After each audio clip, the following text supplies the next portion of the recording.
Hello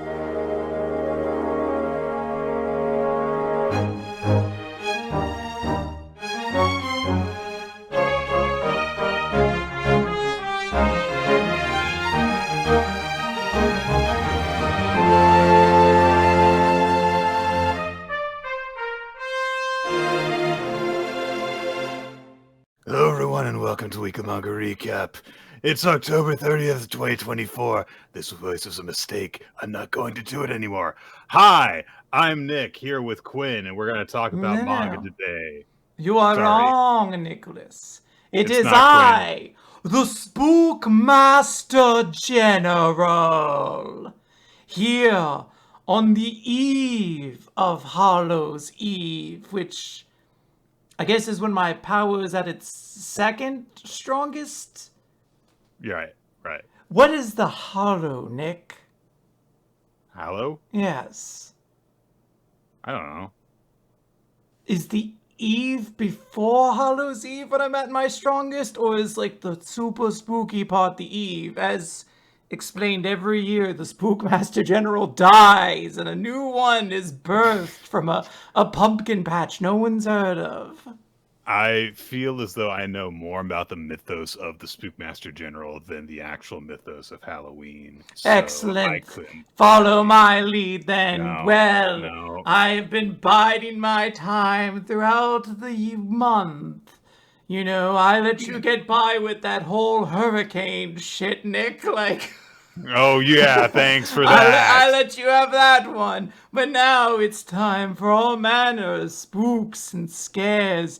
Like this pumpkin-shaped bell that calls the damned. I put a paper towel in it so it wouldn't make noise because I thought that would be bad for the podcast. But imagine it ringing right now and calling all of the damned. Okay. I'm not done. I have a second prop. No. This is also very spooky. It's a cauldron that's like a bowl. I thought plastic cauldron. It's no, Nick. This is ceramic. I thought this was more sized like a bowl I could use for soup, but it's too big for that. So who knows what manner of lost souls I could cram into my cauldron of the damned. It looks like it's kind of meant for candy to be laid out in. Yes, but I'll eat all the candy, and the Spookmaster General doesn't have dental insurance. Oh, that's what's really terrifying. Yeah, living in the United States? Absolutely. Oh, Nick, do you want to hear something very terrifying? Sure. Most likely by the time the next episode rolls around, or another president will have been selected. Or maybe not. It took until like Saturday last time. Oh boy. My anxiety about that has started to really prick up in the last couple of days. Let's not think about it. It's terrifying, right? That's why I'm the Spookmaster General. Oh man, can you imagine if everything in Halloween to scare people was just to like bring up uncomfortable truths about the reality of what we live in? Pretty much. Oh man, did you see that movie with the slasher stuff? Oh yeah, but you know what's really scary? There's thousands of people suffering at any given time, and you know nobody really does anything about it because we just kind of accept that that's the world we live in. Happy Halloween, mommies! Look, I am doing my part to keep the scares at a premium. I wore a spooky cape that's actually a cardigan because I found out if I didn't have a cape on, I just looked like a disappointed dominatrix. Ooh. There's nothing scary about that. Sex workers are workers too, Nick. Oh, I think it depends on the type of disappointed that you're getting from them. Oh, that is true. Some people are horny for being embarrassed and called a loser. That's not what I was saying, but okay. Oh, what were you saying? Because I'm just saying that sometimes if someone's disappointed, they can be scary about it. Oh, yes, I'm gonna go with that then. And let's not bring up that I know what kinks exist. Also, Yeah. I have another prop. Hold on, let me turn Oh on my god. my fog machine full 20. It's a fog machine. It's a Okay, fog the machine. fog wasn't that Fog machine. powerful, but it'll be more powerful later on. Okay. I am not happy with how this is going. Okay, so What could the Spookmaster General do to make it better? die. So I don't die until tomorrow, Nick. oh man. So So instead, perhaps I could use my time still on this earth to discuss Bibliomania? that is the manga that I don't know if we read it, but certainly Quinn and I read it for this day before Halloween episode of Weekly Manga Recap. This is a 1 volume manga that is, in a sense, a kind of sort of take on Alice in Wonderland. Not really. That is I would call it mostly sci-fi horror, but with some elements of psychological horror in it, about a girl called Alice who wakes up in this bizarre world. It's called a manor. She is in room 431 of the manor. The scariest of numbers, except for the one that's a plot point. Right. She is told by the person who runs the manor, who is just kind of called the Serpent, and that's just it.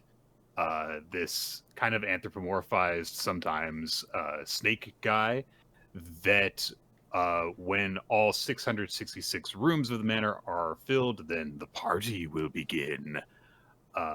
And if Alice doesn't make her way out of the manor by that time, then she'll basically be consumed along with all the other residents. And she has until that time to try and make her way out of the manor, which she has to do by making her way through rooms 430 through 1 in order to exit. And the further that she gets away from her own room, the more that her body begins to rot away. And as she goes from room to room, each person that she comes across has their wishes granted. As long as you're in your own room, you get to basically just have all your dreams fulfilled, which kind of additionally compels you to stay there. So she sees a bunch of weird people, and that's how it is for about 5 chapters, and then the actual plot starts.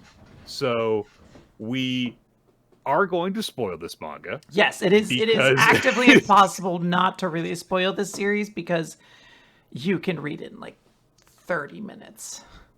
I read this, I think, like 3 times yesterday just to make sure I fully got a grasp of it, because the first time I read through and I was like, I feel like I read through that too quickly. The second time I was like, no, I think I get it. And the third time I was just actively looking for little things to kind of think about. Yes. Because this is a 12 chapter story, and it's full of a lot of big visuals. There are some kind of heavy exposition moments that happen, but it's not like very super detailed stuff. It's more just kind of big sci-fi idea stuff Sure. that gets expounded upon. So this is at first a story of an innocent girl trying to get away from a creepy monster. Then it's a story about the nature of humanity, and then it's a story about monsters that dwell within the human psyche and our need to experience the world in weird ways. Sure. Yeah. I mean, I think eventually I reached a point where I was like, I don't know if I'm super interested in engaging with this series in like a symbolic way because I just don't think there was that much in it. I think this series is a little spooky because it's like, hey, you've just woken up in a room and you're told all of your greatest desires are going to be fulfilled for eternity. And you look at that and you're like, oh my gosh, this is amazing. But as we see, once Alice starts going into other people's worlds, a lot of people's like happiest memory is them kind of being tortured in a way. So like one person wants to be like cool space badass Power Ranger guy, for example. He wants to be like this cool Hmm. galactic hero.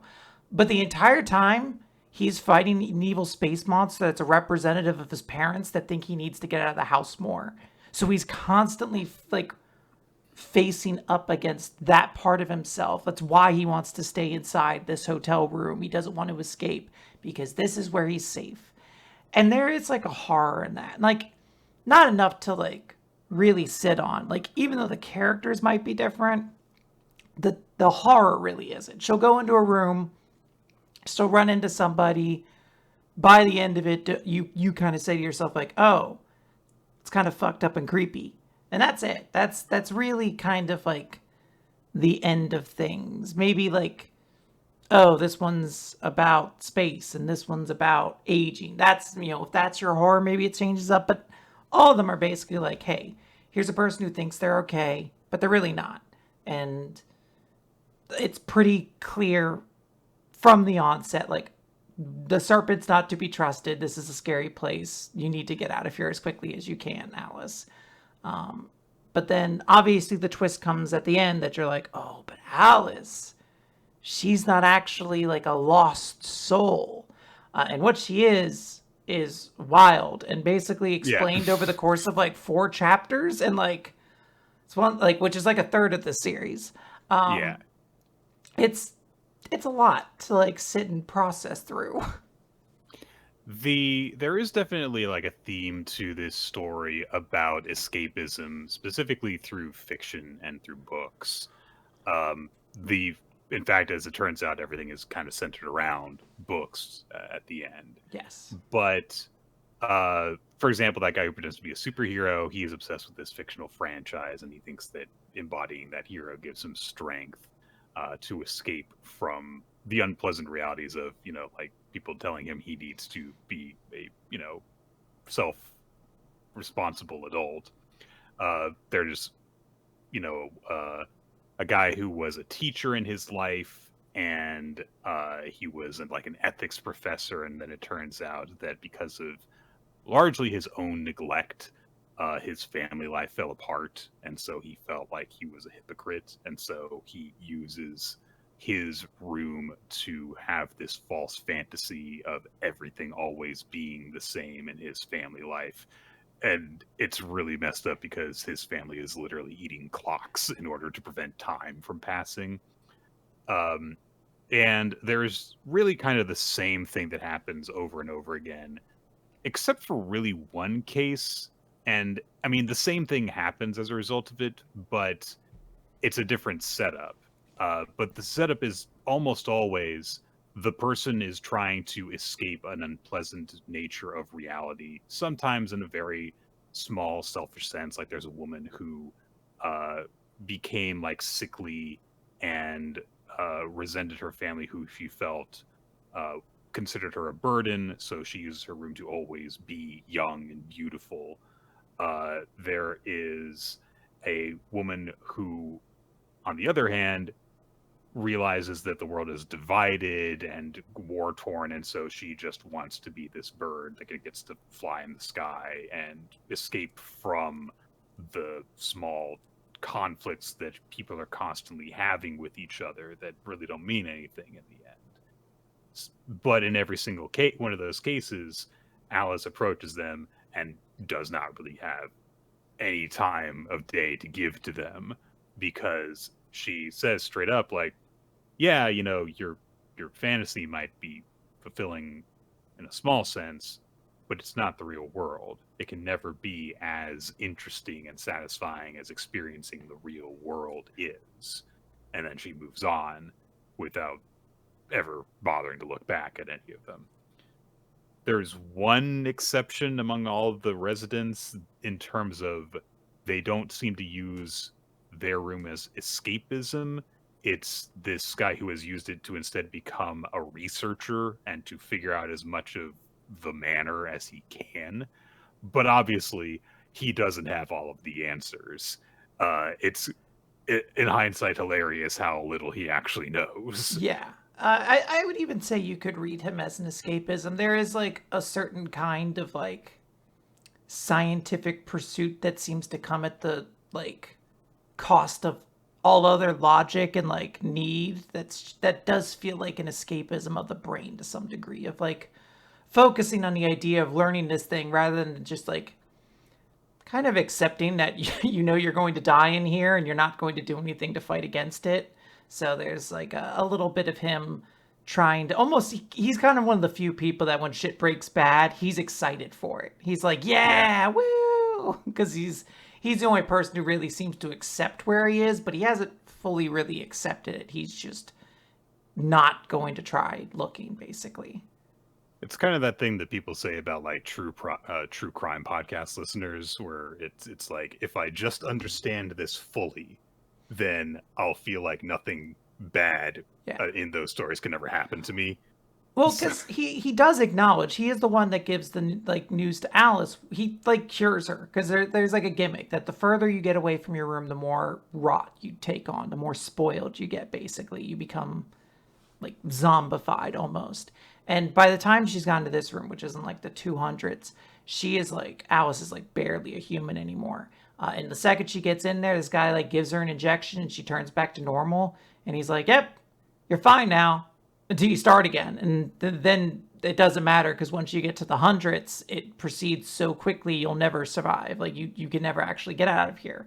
So in that way, he's like, "Yeah, I'm just gonna study how this place works," because I guess he's just accepted. He's like, doesn't sound like I'm getting yep, out. So yep. So that's around the point where that gimmick stops.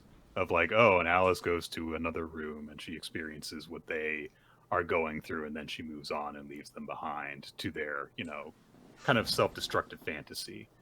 Uh, and that's around the time that it feels like it needs to stop, because there's only so many times that you can just go through that without looking deeper into it each time. Each room that she goes in lasts at most a single chapter. yeah. Uh, And if and for reasons we're about to get into, if Alice herself can't be and in like we can't really get to know about her personality so much, we don't get to really dig into right. it. As you said, she's always looking forward and moving.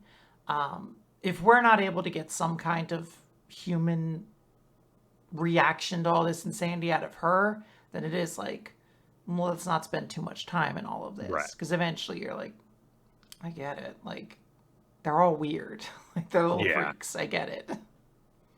Occasionally, while she's making her way through this, there are some flashbacks to before Alice arrived in the manor, to the days beforehand, and she's just kind of wandering what very clearly is revealed to be this like post-apocalyptic hellscape.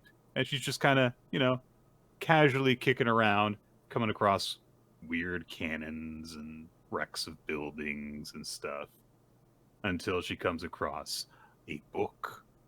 Uh, and then there is a sequence where she leaves the manor, and it's quickly becomes apparent that she is definitely more than she appears to be, because Alice seemingly dies. Like she falls and she's like covered in rot. Her body is like no longer entirely human looking. She's got like other things, faces and mouths coming out of her skull when she drops.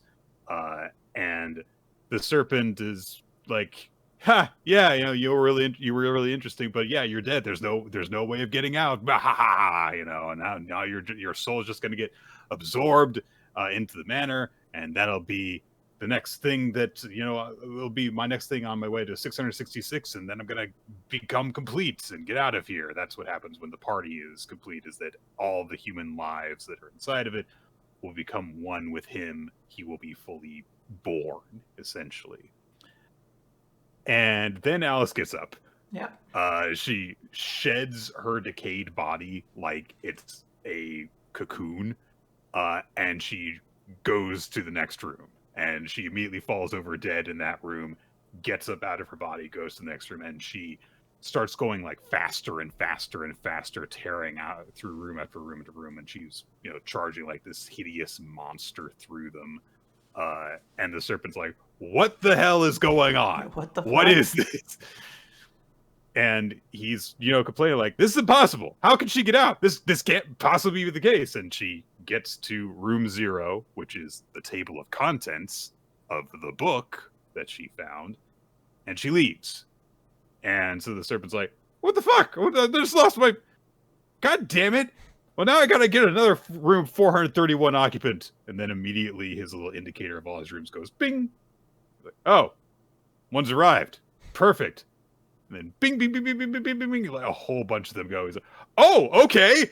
And it goes up to room 666 immediately. And he doesn't think about how this is weird at all. He's just like, perfect. It's time. He's like, this rules.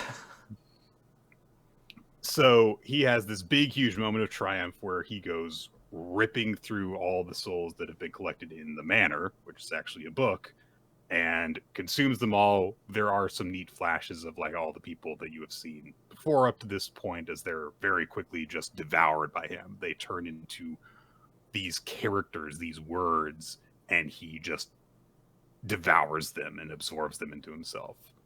And then, because to the real world, as he emerges as this like building tall kaiju, this multi-armed serpentine monster, and he starts wrecking buildings and stuff and going, yes, I'm here. And then he realizes, why is there nobody out here? And he's even like firing off like, breath weapons and stuff, blowing up buildings, everything. Like, where is everyone? Where are all the people for me to kill? And then, of course, Alice is there. Yeah.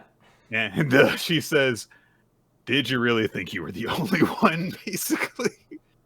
And then we get the actual story, which is that Alice was hundreds of years ago a sickly princess who had the bizarre ability to perfectly remember everything.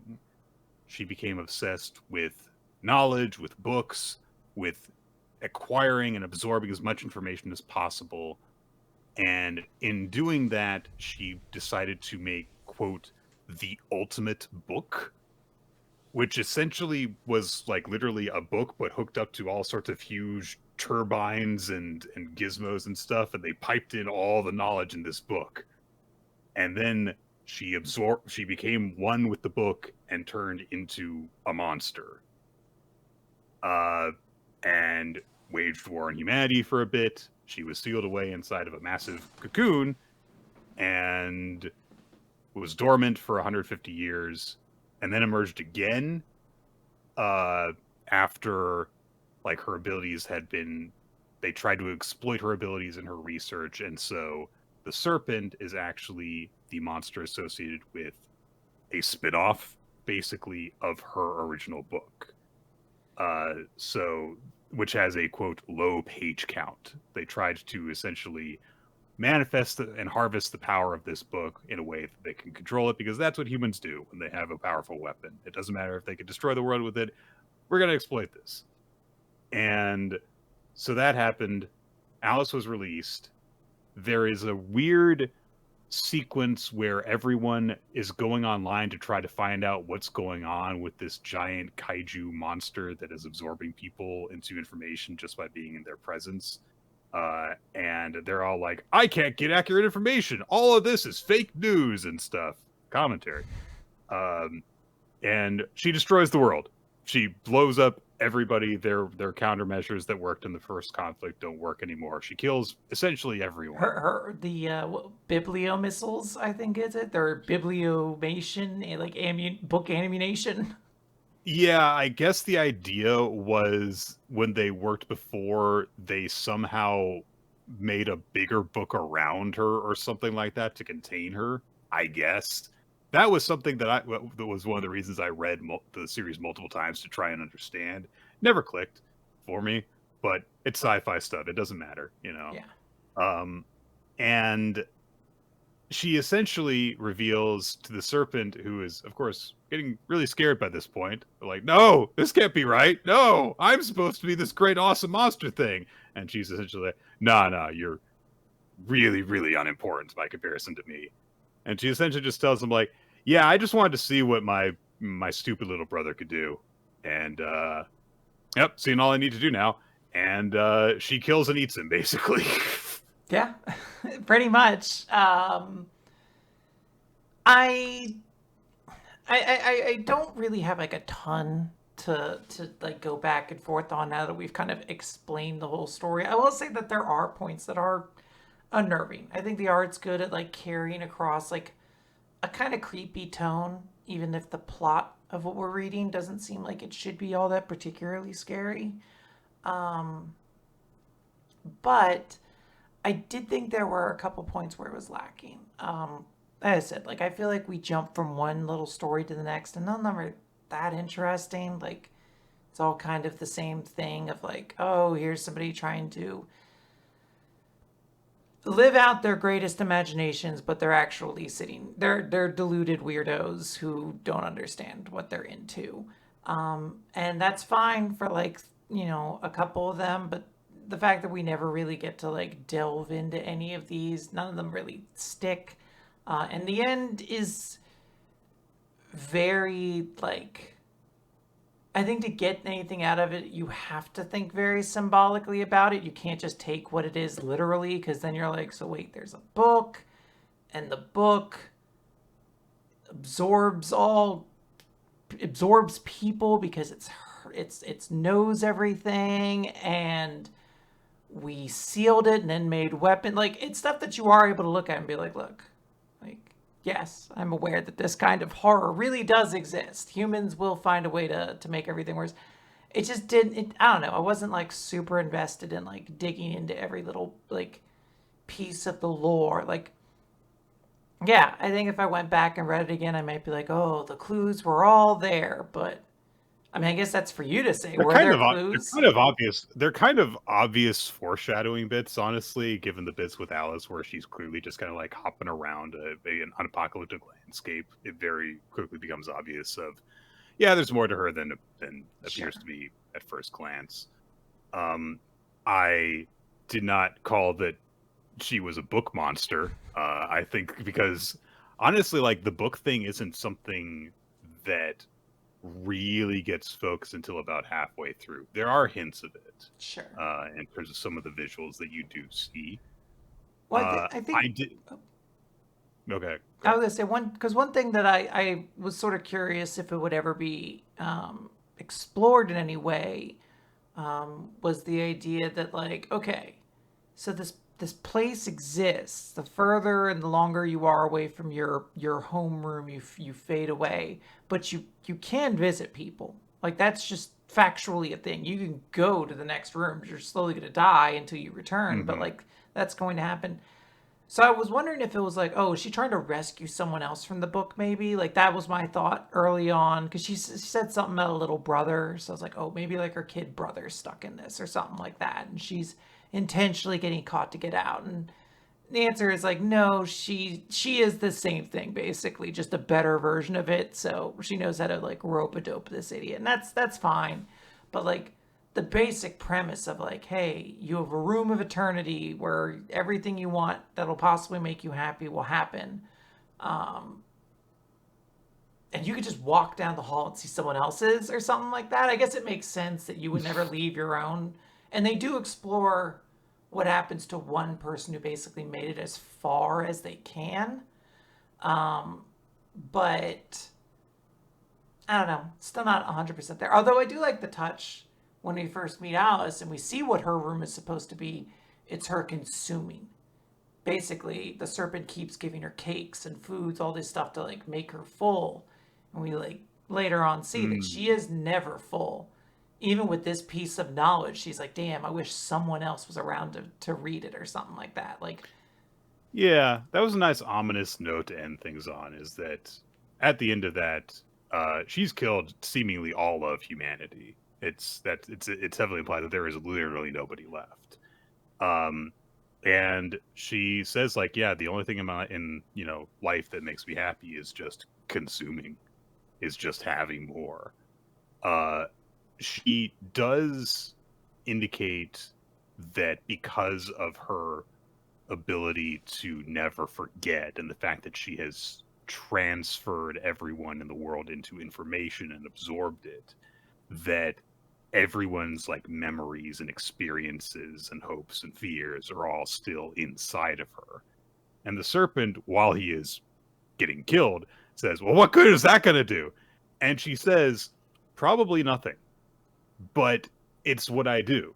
Like, this is my happiness. This is what I get out of everything. And then she's like, even though there is nobody in the world now that will ever read that information.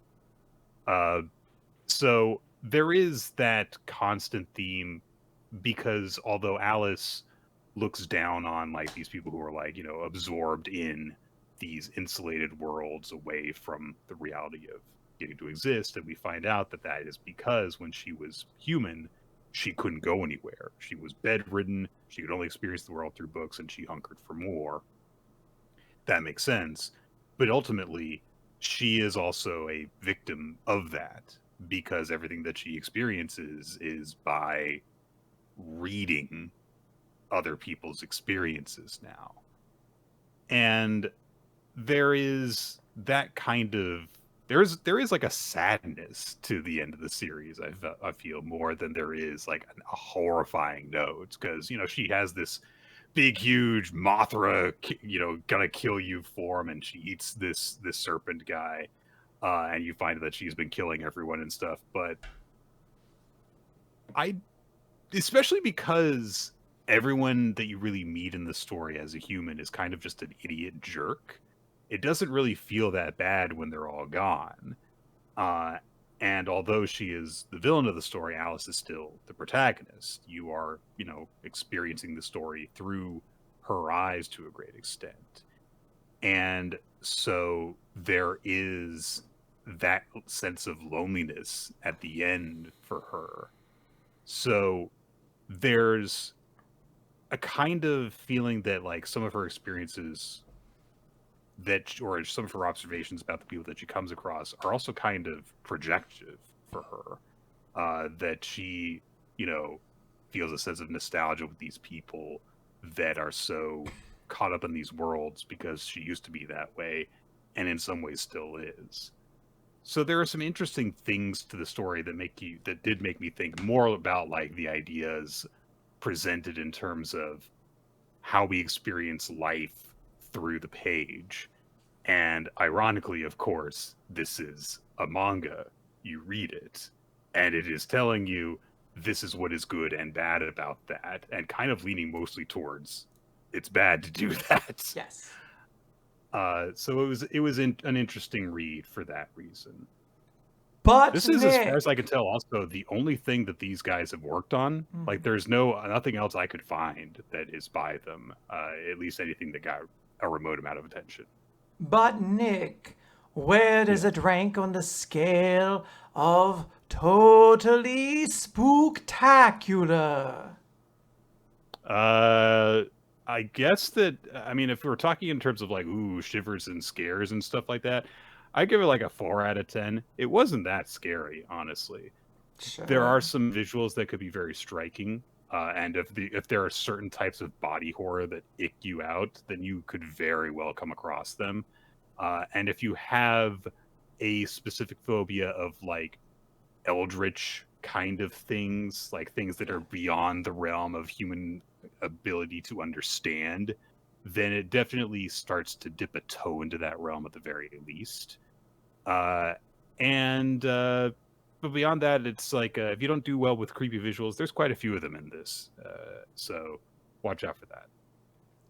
And the Spookmaster General says that this rating is worms under the eyeballs, which is essentially like a 6 for scares. Okay. There are scarier things than worms under your eyeballs, Nick. I mean, I guess, yeah. 4. There are 4 scarier things than worms under your eyeballs. 4 things, specifically 4. Whatever 7, 8, 9, and 10 are on my scale, yes. Yeah, I'm just challenging the idea that there's only 4 things that are scarier than worms under your eyeballs. You dare challenge the Spookmaster General? How dare you? I am the captain of Halloween. This is my birthday and death day. This is all I have. It's not Halloween yet, but okay. All right. But do you want to record something separately tomorrow? Then no, No. I don't think you do. Thus, it's today. Okay. I deserve respect. Remember my bell? It rings for the damned. That's why you can't hear it. But your dogs are going fucking crazy, I bet. You had an awesome opportunity to say you deserve respecter, but you didn't go for it, so... I don't... The fuck is this? You're going to comment on the puns the Spookmaster General doesn't make? Yeah. Okay. Why don't we start talking about Undead Unluck, and we'll see how easy the Spookmaster General makes the rest of the recap you're doing then. Oh, god damn it. Undead Unluck number 228, Strength is About, and we start in the fight with Gina versus Change. As Change is like, not change even if the person were to die. What are you talking about? The master rules are the rules instilled by God. As long as you live in this world, negating them isn't an option, which is very funny. We have at least 2 negators specifically designed. Wait, no, at least 4 negators, maybe 5, specifically designed to hard counter the rule that exists. Unjustice, unchange, undead, unluck. Yeah. Unfade is basically untime. So we cut over, because that is what this chapter is about, to the fight with time, where time is explaining how growing old is actually a very wonderful thing. My rule of time causes people to get old, and then eventually they're ineffectual, and then nobody has to die, but I get to basically, people have to pass things on. They have to pass their seat and their power up. Like, age comes for us all. And accept that it has to happen too. You know, he quotes, he's like, you humans have a saying, don't you? Old soldiers never die. They simply fade away. Fade away. You no longer have a purpose. And that was where I was like, okay, 100%. Good thing is coming in by the end of this chapter. But he's explaining, he's like, yeah, you've already grown 30 years older. It's only a matter of time before you turn elderly. And Shen's like, your rule's boring. What a stupid rule. Why don't, like, we have plenty of dumb rules. Why don't you have a cool rule? Like, nobody goes hungry, or everyone wants to wear, like, a cool piece of clothing. Like, those rule. And he's like, oh, but, you know, you possess this technique, all this power, but you haven't realized why attacking or even violence in martial arts exists, right? And Shen and Mui, in unison, we're going to counter this speech with punches. Basically, they're like, look, it's obvious we may grow old and die, but we're going to do it alongside somebody who we want to protect. That's why we're strong. So, you know, time is like a little like, we'll see. And then Mui and Shen do a 2-page spread combo attack sequence where they're just battering time back and forth between one another, and it finishes with the Jorakai Zanko 16 cycle mountain strike. And they deliver this finishing blow. Time goes flying. Shen has to thank Mui for growing old with him, because at this point he seems ancient. He seems very old. His arms are much, much smaller now. And he's like, all right, well, let's go get to Julia at this point. We finished our fight. Let's go get to Julia, because I think I saw Soul enter the base, which is wild. How did you see that? Like, where did you see that? I guess more specifically. But time starts taunting them. It's like, yes, it seems God chose a fine set of rules, because in each loop, the master rules would never change. The 100 rules that make human behavior more interesting. And we see time, phase 3, which specifically the most notable thing, they have an hourglass hammer, which is very cool. That is a very cool weapon for a time character to have. Also, like 5 different clocks on the vest, just in Yes. case one of them's off. Just in case, yeah. Or if you haven't picked up the gimmick yet, you're like, maybe it's clock. Maybe this is the clock rule. The clockwork rule. Yeah. So Time starts to explain how in the beginning The there was rule that spring locks cause gears to click into place. Oh, That most important and essential human rule. Yes, just like in Five Nights at Freddy's. Yes. They're all spring lock suits. That's how most of the people die in them. That's why he's got 4 pocket watches, but only 1 little hourglass. That's the Golden Freddy one. Oh. Or the mannequin one. I forget how they're supposed to be related to each other. Whoa, excuse me, Nick, do you not know your FNAF lore? The problem is that I've heard too much of it, Quinn. And eventually I realized all of this is made up. None of it matters. I mean, most stories are made up, Nick. No, that's not what I mean. Okay. Well, I mean, it is all nonsense, but sometimes, the bite of 93 or whatever. Nick, these are important. Nah, Quinn, there were multiple bites. Whoa, that is true. I do actually believe I've heard that. I've watched at least one full video on the lore of Five Nights at Freddy's, so I was like, look, I know enough of this by proxy. I just need to fucking know the rest of it now. Life not conceivably different in any way once I've learned. Anyway, Time goes on to explain how the Master Roles came into existence. Basically, there was soul. Soul never moved, so God grew bored. So he added death so that people would have things to do to entrust things to the next line. And then he added change to add individuality, and luck to add a difference in skill, and he added justice to give free will, and war to lead to bitter conflicts. And in those two, we get to see justice and war that have also entered phase 3. Justice looks like a very terrifying giant knight. And war basically got a bunch more weapons connected to him, but specifically also like a grenade heart. Yeah, that doesn't seem like very good design to me. It doesn't seem great, but, maybe it's very powerful. And Time introduced panic. Beast made humans feel special. Language basically kind of smoothed everything over, and sickness. Basically, we have to retroactively explain why these are the 10 most important rules, and some of them didn't fit so well, but don't worry.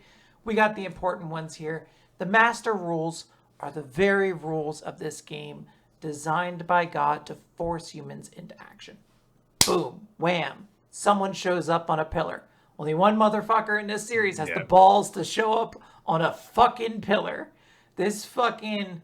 God, what was that character's name in Dragon Ball? There was some old-ass monk who, flew around on, a fucking pillar he'd throw or some shit like that. Tao Pai Pai. Yeah. Tao Pai Pai? That sounds about right. Tao Pai Pai. Time. Mercenary Tao. Yeah. Time is like, another foe has entered. I should have handled this faster. And as it's about to be revealed, it's Fang who says, it appears that waiting was the right call. Thanks to having you have your time slipped away. Now this time monster and I can go head to head without holding back. And yes, I let this guy kick your ass for a bit so you wouldn't be able to help me as I fought him one-on-one. Yeah. Good job, me! Yes. So, Shen is, of course, furious at this. It's just like, motherfucker, you're unfaged. You can't be aged by this guy. If you had just been here from the beginning, we wouldn't have had to. He's like, meh, shut up. Get out of here, you losers, basically. So Shen gets Mui, and they fly off because they're basically done for at this point. And, Fang is going to attack Time. And, there's a moment where Time's like, oh, you're not going to get out of here. And Fang is like, who is dumb enough to look away when they're faced with someone stronger than them? And that seems to actually kind of stop Time for a little bit. Yeah, Time just goes like, I might be beautiful now. This guy's crazy. Yeah, I may be twinkified now, but I don't know if I want to mess with this guy. So Shen and Mui are flying off. And Shen is like, we're just going to leave this guy to Fang. That stupid idiot just negate this guy's ability anyway with Unfade. And Mui says, no, Master Shen. And he looks, and we see that Mui hasn't aged at all, really. And Unfade is next to her name. And he's like, wait, she's not growing old? And Mui explains, she's like, I think Master Feng just transferred Unfade to me. So we cut over to the fight where Feng, no longer Unfade, who is aging, says, hey, time, with your death, my martial arts will be complete. And strength is about growing old and bequeathing legacies. And we end the chapter with Shen yelling about Feng, like, you rotten geezer, you're always trying to show off. And that's the part of you I truthfully hate the most. So it does appear as though Feng is not intending to come out of this one alive. He wants to leave a legacy. He wants to fade away. Young Phase 3 Time looks like the Yu-Gi-Oh card Witty Phantom to me. All right, well, let's see if I agree. No, this is Yu-Gi-Oh Witty Phantom? Witty Phantom. Yeah, I could see that. I could see that. Yeah. Anyway. If I were dressed as Yuki Moto right now, I think I'd also say I'd make a Witty Phantom joke right now for you. Mm-hmm. But I'm not. I'm Spookmaster General. Ow. Scaretastic and all this. I can't see anymore, but that's fine. I don't have to recap anymore. The chapter was pretty nice. It was good to see Shen and Mui do stuff. And I like the little twist to the obvious thing of like, oh, well, Feng will just, use Unfade and just punch this guy. And he decides to say, no, I am going to do the dumbest thing I possibly could because I am Feng, and that's how I do. So, yeah, I guess we'll see the results of that fight probably kind of soon. I feel like this is maybe not a fight we'll actually skip away from. Of course, we're going to end up doing that. It's like, oh, it's the war fight next chapter, and I'm going to be proven wrong. But it sort of feels like if you're going to jump around between fights and give some space and some not, Time's kind of one of the lesser ones. So it feels like the one that you would kind of focus on a bit and just get that one done. I mean, it didn't end here. So it's not like we're moving crazy fast. But I'm not sure what the pacing is supposed to be in the series right now. Because while this fight is progressing, we see other fights are progressing. We got, Justice and War Phase 3. So we know those fights are moving on. Now, maybe, we only had so much story for the War and Justice fights, especially Justice without Julia. But it is also this thing of just we just don't really focus on those. Maybe this is just really going to be Shen and Gina because those are the only characters. And then obviously Andy and Fuko, but those are the only characters that we care that much about. We'll see. Yeah. But first, let's talk about Boo Box. But Nick, don't you mean Boo Box? No, I even gave you extra stutters so that you could act like I was scared. But no. Oh. Well, are you scared? Blue Box. Are you scared? Because it's about teenage romance. One of the scariest topics. Oh, you're tired. I bet you'd like to go to bed and you'd like no Spookmaster General tangents. Chapter 170. A year since then.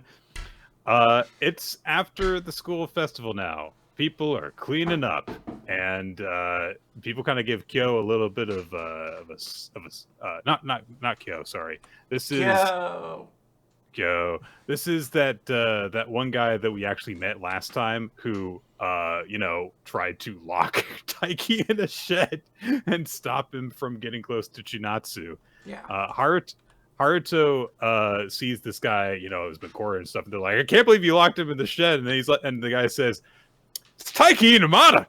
He got to kiss Chono last year. He's dating Kano now. And everyone's like, oh, yeah, I did forget about that whole thing with Hina last year. And I did remember oh, yeah, didn't they not actually kiss? But everyone thought they did. Whatever. It makes sense. They wouldn't, like, I assume Chono wasn't going around telling people that to correct the Right. rumor, outside of, like, the way you normally would. Right. If it was brought up in front of her, she would be like, no, that's not what happened. But Were you always wearing your glasses? no, I just put them on. Oh, So okay. This makes more sense. I have to read dialogue now. That's so, fair. meanwhile, I Hina in don't. the present, yeah, Hina in the present has just gotten done watching the Beauty and the Beast performance, and they're like, "Oh wow, wow, she had a really good time." And there is a Nick, don't note. you mean Booty and the Beast? Stop it. So, there is a note that she has as she's walking out, which is, "Oh, the girl who played the teacup was especially," and the girl who played the teacup was Akari. So brief little Akari mention there. And then she kind of comes across Haruto, one of his classmates, and she says, "Oh, the play was great, and the stage design was too. Good job." And Haruto looks at Hina for a second, and he starts to say something, and he says, "Nothing. Never mind." And he just kind of walks off, and his classmate's like, I guess he can't keep his cool around her. But of course we know that he had just heard the rumor that apparently Hina kissed Taiki last year, which could make things a little awkward in his stupid teenager brain. The music performance is also going on. Taiki and Chinatsu are there, and they're just, kind of like talking about stuff. And Taiki says, like, "Oh man, I can't believe it's been a year since we were last here at last year's festival." And he's like, if last year me knew that I'd end up dating you, he would shed tears of joy." And he admits, like, I really liked you back then. And he says, "Being your boyfriend brings me as much joy as founding a nation." What? I mean, I have not heard that one before. you never thought about what it would be like to found your own nation, Nick? Sounds stressful. Oh, that's right. You weren't a part of Kick-Assia. No. You're like, I'm grateful for that. I'm like, that was in the desert, Quinn. That's where Man. people aren't supposed to Yeah, be. you really aren't. That is a dry, awful climate. Just abysmal. Also, I've heard that so many people got wounded on set. So yeah, kind of happy with not being there. Anyway, Taiki thinks of something that I kind of forgot about, which is that during that festival, she started to say something to him and got cut off by the song starting up. And so she replays that moment in her mind after he brings it up. And she goes, "Oh, that's a secret. Just like, I'm still not going to tell you." And Taiki's like, "What, even after a whole year?" And she thinks about it and she says, "Okay, so what I said was, I came here because I wanted to make memories with you, Taiki." And Taiki thinks about that and he's like, "Well, that's a really big deal that she felt that way towards me back then." But I mean, honestly, like, yeah, but you guys have been dating for months now. It doesn't really matter that Come on, much. guy. Yeah. Yeah. But she also says, I feel like, hey, culture festivals are important, memorable events, and I feel like, even when I get older, I'm probably still going to remember it, and I have a feeling that the music's always going to remind me of back then. And the band starts to play again, and Chinatsu looks at Taiki, and then she looks back at the stage, and she thinks to herself, even when I'm an adult, whenever I hear this song, I'll remember my high school culture festivals. And she imagines a life with Taiki, just like a little, her attending the kitchen while he's off to work kind of thing, and them sitting down in front of the TV when the song comes on and enjoying it together. I was like, oh, you're so cute, Chinatsu. What the heck? Very adorable. But she also wonders to herself, when does that feeling of nostalgia actually begin? Is it after months? I want to remember this moment, so I need to box it up carefully. And then after the concert's over, they come across the person who relieved Chinatsu in the cat costume. Taiki gets to complete a stamp card, so he officially completed it. Yay. Isn't that nice?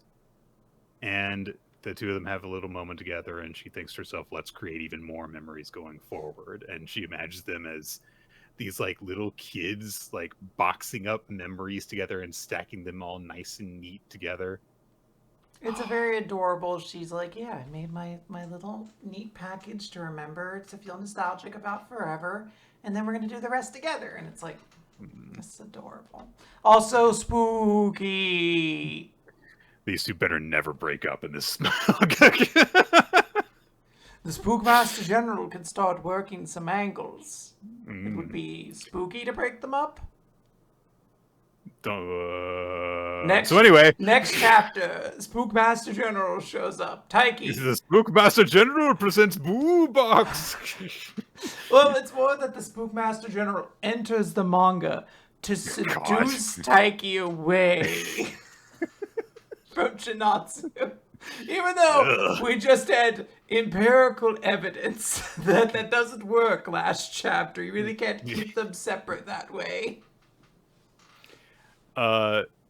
Chinatsu's narration continues after talking about the importance of keeping these memories together, because even though there may be painful ones along the way, and we see that, you know, Kyo is in the dumps thinking about Ayame with that not Kyo guy, Takasago, and also Haruto, you know, not being, you know, able to ask out Hina, who is not having a sad memory. She's too busy arm wrestling somebody at the festival. She's having a good time. Yeah. She's just battling somebody. Good for her. So the memories are all boxed up, and we move on from the festival. There's still a few more pages left, even though the festival is done, and we're moved on from that. As hey, it's back to frickin' badminton, and Kyo is training together with Taiki, and so he checks on him and he says, "Hey, I just want to make sure you're okay, because I know that you're, like, you know, physically on the mend after, you know, freaking collapsing at the festival before." And Kyo starts to say that I'm fine, but he stops. And Taiki says, like, I'm sorry I wasn't there when you were having a hard time. Just being a really good friend. And Kyo's like, that's okay. It sounds like you had a hard time too. Yes. Ayame is there, and she scolds some people for not looking after the water dispenser properly because it spilled a little bit on the ground, and she's yelling at people and stuff. Kyo comes over and helps her clean it up, and he says, I'll remind them to take care of it. And she pauses and looks at him, because this is, as far as we know, the first time that they've actually talked since everything went down between he and Saki, and then her and Takasago. And she says, no, don't worry about it. I'll make sure that they know. Yeah. And they exchange a little look. She smiles at him. And then she spots her boyfriend through the door, goes over to see him, and she's calling him by his first name, which I think we learn is Yuto. And they just start chatting a little bit, and Kyo's sad, you know. And all the other Batman Club members are like, oh, you guys are together. And she chases them off because Ayame handles her business and stuff. And Taiki and Kyo watch all this happen. And Kyo says, Taiki, you know what? Maybe I'm not actually feeling that fine. I'm heartbroken. And Taiki looks over at Ayame, looks down, says, that sucks. And that's basically it. They kind of end on a little jokey note, like, it's almost as bad as when you beat me in the badminton tournament before, but it's just, you know, a little Kyo's sad because the girl that he likes is with someone else, and Taiki's just being there with him. And it's a nice little moment that they have.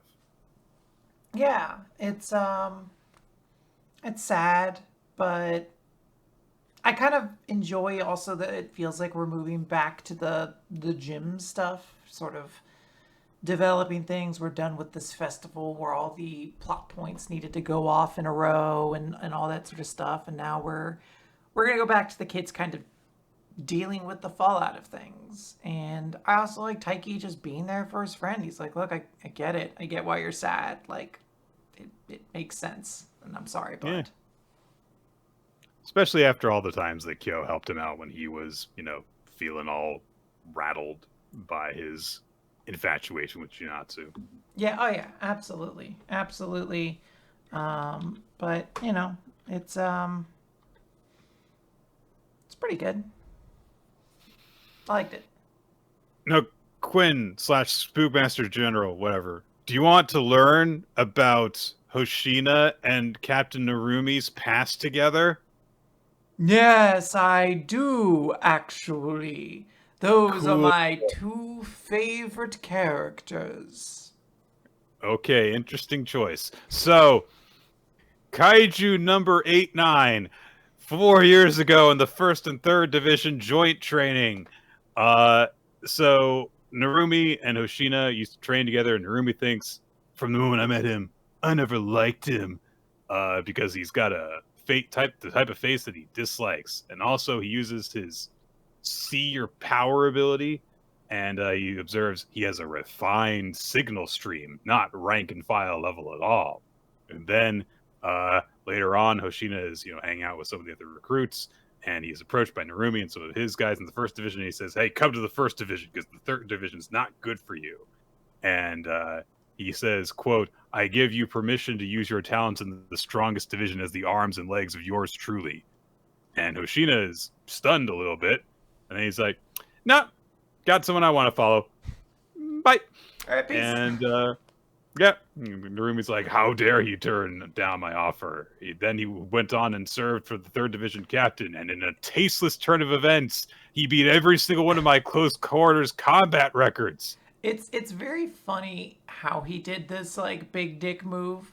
Like he just shows up with his fucking posse of characters whom I don't know if we've ever really met. But this looks like a group of like bullies or something. Like everyone's got like a different size and a different look, but they're all in the same uniform. Look how cool. Like, hey, why don't you come join the first division?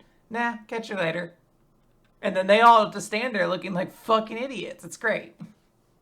Yep. And so yeah, that's it. That's all. Yeah. That's all Narumi's like pent up anger towards Hoshina. He didn't let him big dick him. That's it. And it makes sense from everything we know about Narumi. He is deeply petty, and this would be enough to infuriate him to no degree. So now the two of them are fighting against the new kaiju together. And Hoshina's like, "Hey, try not to hold me back, Captain Narumi." Ha ha ha. Fuck you, Narumi. A bunch of people celebrate because Narumi's a big fancy celebrity guy. The multi eyes coming out of Kaiju number 9's body start causing shockwaves to go out, but Narumi easily dodges them, and he's like, "Yeah, I can see it. I can see it with my super eye power and stuff."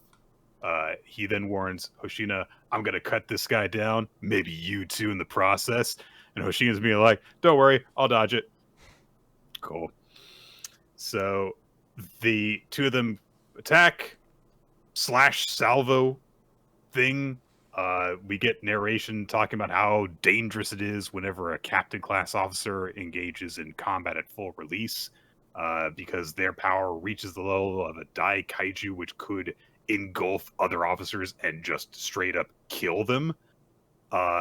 There isn't an officer on Earth who could survive within 100-meter radius of him. At least that's what I thought. Despite these conditions, Vice Captain Hoshina is freely performing moves within his domain. They're both very fast and good. They're slashy, kaboom, kaboom, kaboom, fighting with this thing in tandem. And then they're like, "Why is this thing so strong?" And Narumi's like, "Let me fight him too." And Hoshina says, "Quit your jabbering." And he says, "That there is the one kaiju I want to go one-on-one with the least." And yeah, so fighting. Another guy observes, "Oh my god, this is a tag team of the Japanese Defense Forces close quarters de facto top 2. And Hoshina realizes Kafka is not going to be able to fight this thing. If he survives this, he's not going to have any energy left. So we need to slay this thing together." And he uses his 8-fold slasher, and Narumi uses a 7-branch sword thing, and the kaiju catches their blades. Just bing, It's got all them hands and stuff, just bing, grabs all of them. And they both go, what? And then the eyes bulge out of its stomach, and we cut away to Kafka's inner world as he is in the sinking place. He's fading away from the surface of his consciousness, and he realizes they're still fighting, and I'm not done. I've got to go back. And he hears a voice say, what you desire is continuing to fight what you desire? Despite the severity of your wound, you still desire to return to the battlefield? And Kafka's like, who are you? Actually, screw that. Yes, that's what I want. I don't care what happens to me. I want to join Mina and my other teammates and fight. And the samurai he's been seeing in his visions appears and says, I see. Then come in order to form a stronger connection with us. And say my name, Zangetsu! I'm just kidding. That's the chapter. Yeah, look, I like some of these characters. I like Hoshino a lot. I need this fight to end, or for the series to end. I can't keep with this pace where it's going to keep going and then we're going to end and then there's another arc, saga, whatever training arc we have to do after this. Like, I just want to move on. If this gets us there, fine. So be it. Let's find out what, the ancient kaiju fighters were all about and give this antagonist a name and move on. But I need us to make some forward momentum, because I'm not so much of a child that I was that easily amused by just like Hoshino and Gen working together. I'm like, two cool characters that have had like zero interaction with one another in this series. Yeah. Like, I don't care that much. I'm sorry, gang. Yeah. If we're gonna do this whole thing, you need to. You can't be going like, "Oh, what's gonna happen next?" and then be like, This thing with the multiple eyes showed up like 2 months ago, guys. I want to find out what happens next too, and you need to stop stretching that out and give me what happens next." Now, Nick, or should I say, Nick? Okay. This is Kaiju number 8, correct? Yeah. What happens if you take 8 and times it by 83? So 664. And then there are 2 hosts to this podcast. Add that to it. What do you get then? Say the number. I'm going towards the light.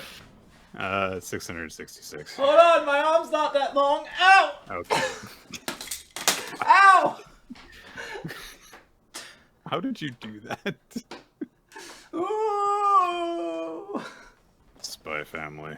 So, it's mission 107 of Spy Family, everybody. Anya and the Forger family are at a festival. Hooray! And immediately Lloyd is like, the only reason I actually brought Anya here is a pretext for me to do spies on the charity bazaar, because Melinda from the Desmond family is here, and so he thinks because Melinda Desmond is here, Plan C could be furthered by having your befriender and stuff. And immediately Anya is like, "Oh no, I've got to overcome the mama friendship by getting Plan B going."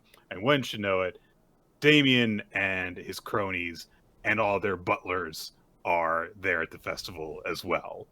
And Damien is protesting like he doesn't want to be there. He hears, however, from Jeeves that his mother is volunteering at the festival, and so he's much more interested after that.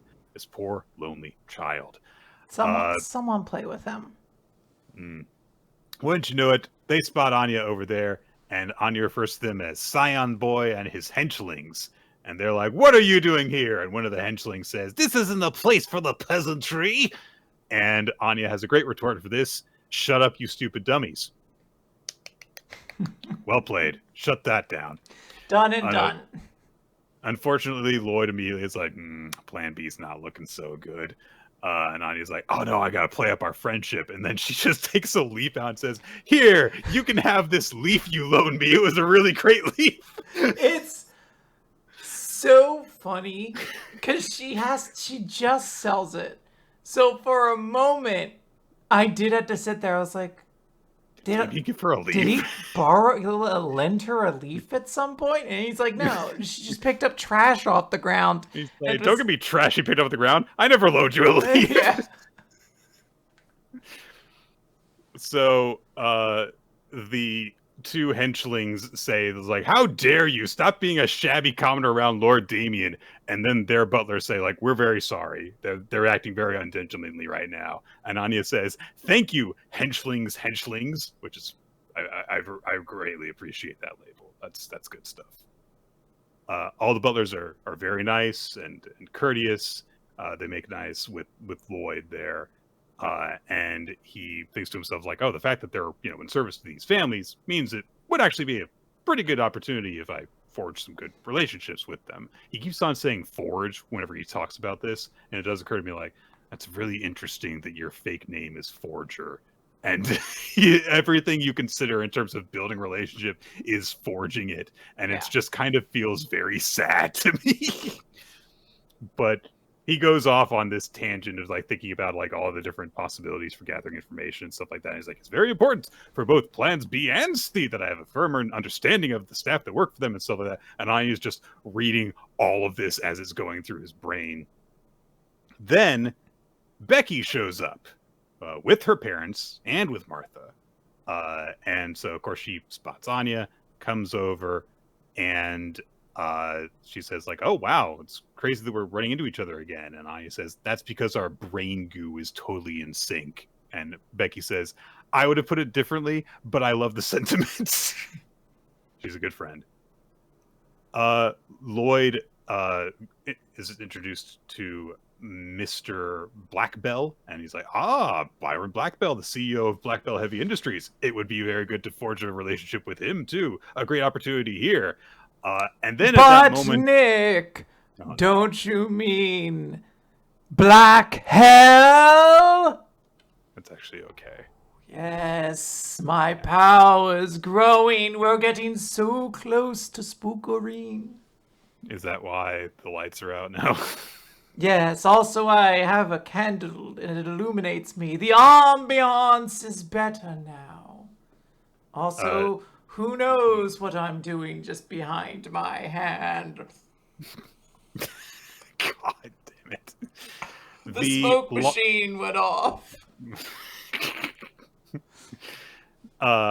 Bill, the large student who had did the dodgeball thing with the glasses, he's there with his father, who is, like, in the military and stuff. And he's like, oh, it's my schoolmates from class 3. And again, Lloyd's just like, Major Wesley Watkins. It would be very good to forge a relationship with him as well for good information. But I don't really care about that. I just think it's funny that Anya greets Bill as the mean grown man who throws balls at kids. I had to stop because I truly, like, this series does not stick with me the way it does for other people. So, like, I had forgotten for a brief second why there was just a grown-ass man who was like, hello, fellow classmates. And I was like, oh, right, there's just one kid in their class who's just, like, fucking 5'8" at 7 years old or whatever. He's just fucking gigantic. Yeah, and he has to remind Anya's like, I'm the same age as you. Which, no, he's not, because she's probably 4. He's the same age she should be. Yes. And then, oh my god, it's George. The poor sad sack George is also there. And his father is also there, the guy whose, company got bought out by Damien's father. And he says, like, oh, I wanted to actually thank you, young Master Desmond, because you showed great kindness towards my son during a difficult phase of his life. And Lloyd looks at him and goes, Dennis Gluman, the former CEO of Gluman Pharmaceuticals before it was bought out by the Desmond Group. I don't see any useful intelligence that I could gain from it. It's such a perfect beat. You do the rule of three with the Yeah. butlers, with the black bells, with Bill's father, and then it's like, I don't think I get anything from this guy. He's Oh, just this worthless this to me. is yeah. I'm surrounded by big wigs in this guy. And I love that Anya, who's the only Oh, one I'm sorry. privy to this entire conversation, well, besides Lloyd himself, I guess, but the only Right, one who right. actually knows he's making these comparison points, feels the need to still comfort George. Yeah, She is. He's like, "Don't worry, buddy," and he's like, it's okay. "What are you What are you talking doing? about?" He doesn't understand why. In his mind, this poor girl came up crying and patting him on the back.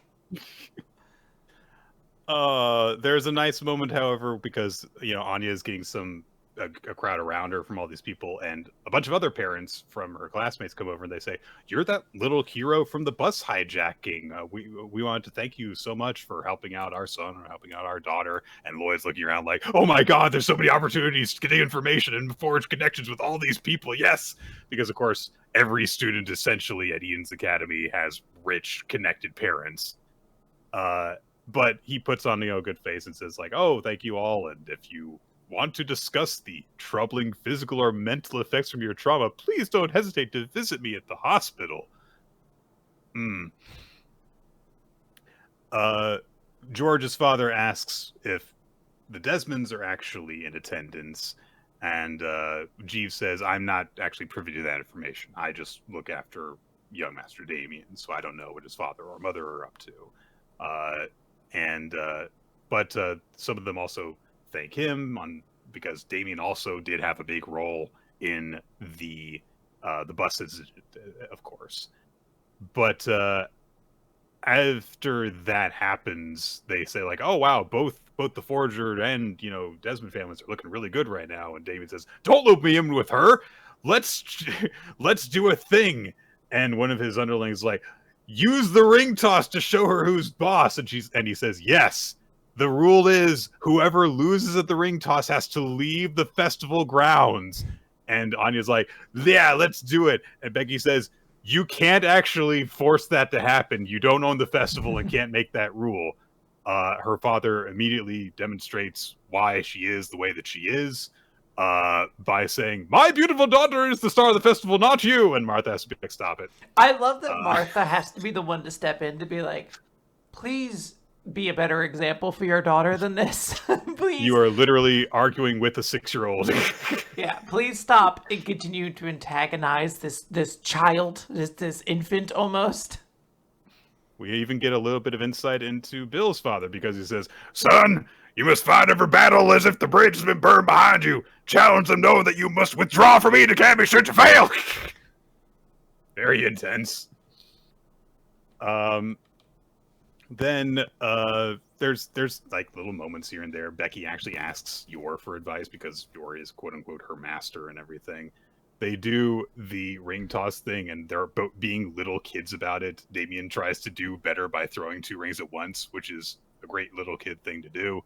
Anya tries to do like a very fanciful throw and just ends up accidentally throwing the ring into Damien's face.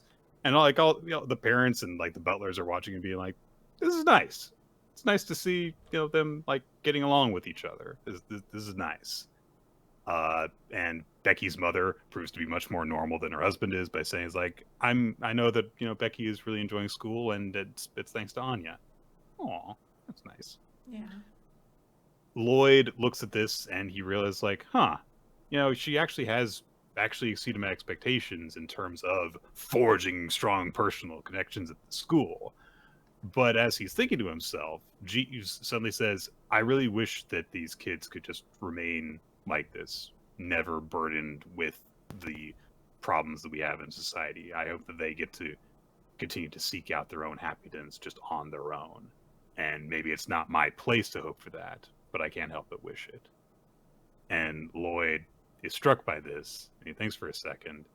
He looks at Anya, and to him, like everything else fades away except for her. And some of the other parents feel a little bit like, "Oh, yeah, this Butler guy kind of makes a point."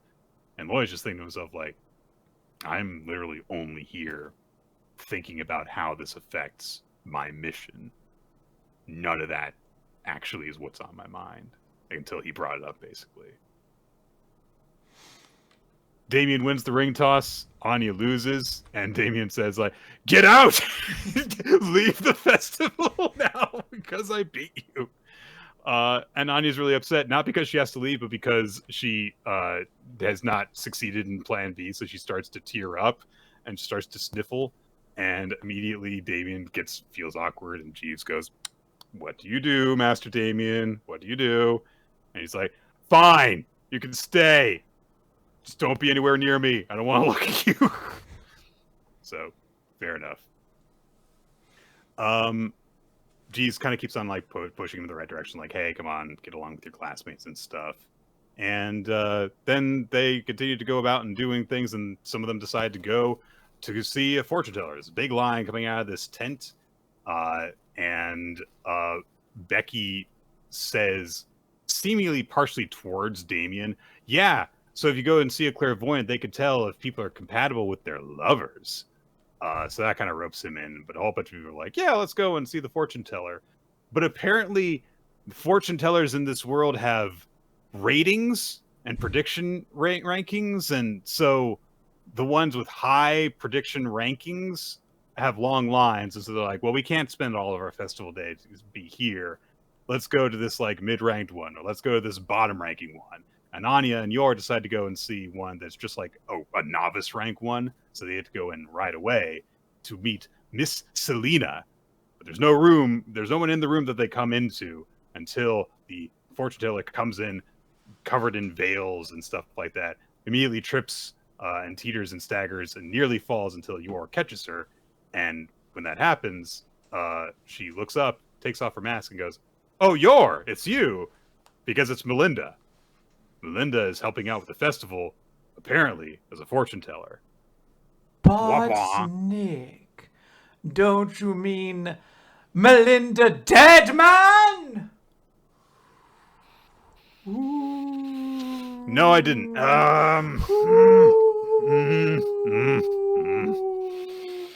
What you hear is the sounds of the damned responding to my tiny bell full of a paper towel. Ring-a-ding-ding for those lost souls. Ooh. I do wonder if there's supposed to be anything of significance to Melinda being in this position, just beyond like, oh, she's at the festival, and so there's going to be a bit more Yor Melinda bonding that's going to happen here. That could just be the extent of it. There hasn't really been any indication that there is something nefarious or mysterious afoot at the festival just yet. But it did feel a little bit weird to have that moment of like, "Oh my goodness, you're here." So I don't know. Maybe it's only significant because it's significant to Anya, because she's like, "Oh no, my rival in friendship schemes is here." Yes, but Nick, it's time for us to talk about Astro Royale. Or should I say Astroma? Creators of Toxic Adventure Royale. That's a horror movie. It counts.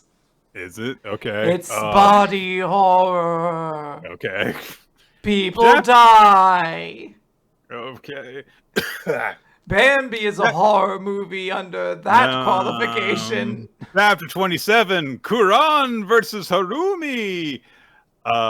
It's one of the fights, and we get a little map indicating where all the people wound up, which is really only kind of important vertically because it shows what different levels the people fell to after Hibaru punched the floor and scattered them all. Sure, but I will say, as somebody who loves it when One Piece does this, I actually do appreciate this. It helps me visually place where some of these fights are, but it also gives us a reason to have the fights. Like, they're all taking place on an oil refinery. Every background is going to look like an oil refinery.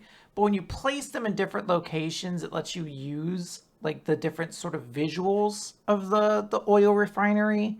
And I do like that.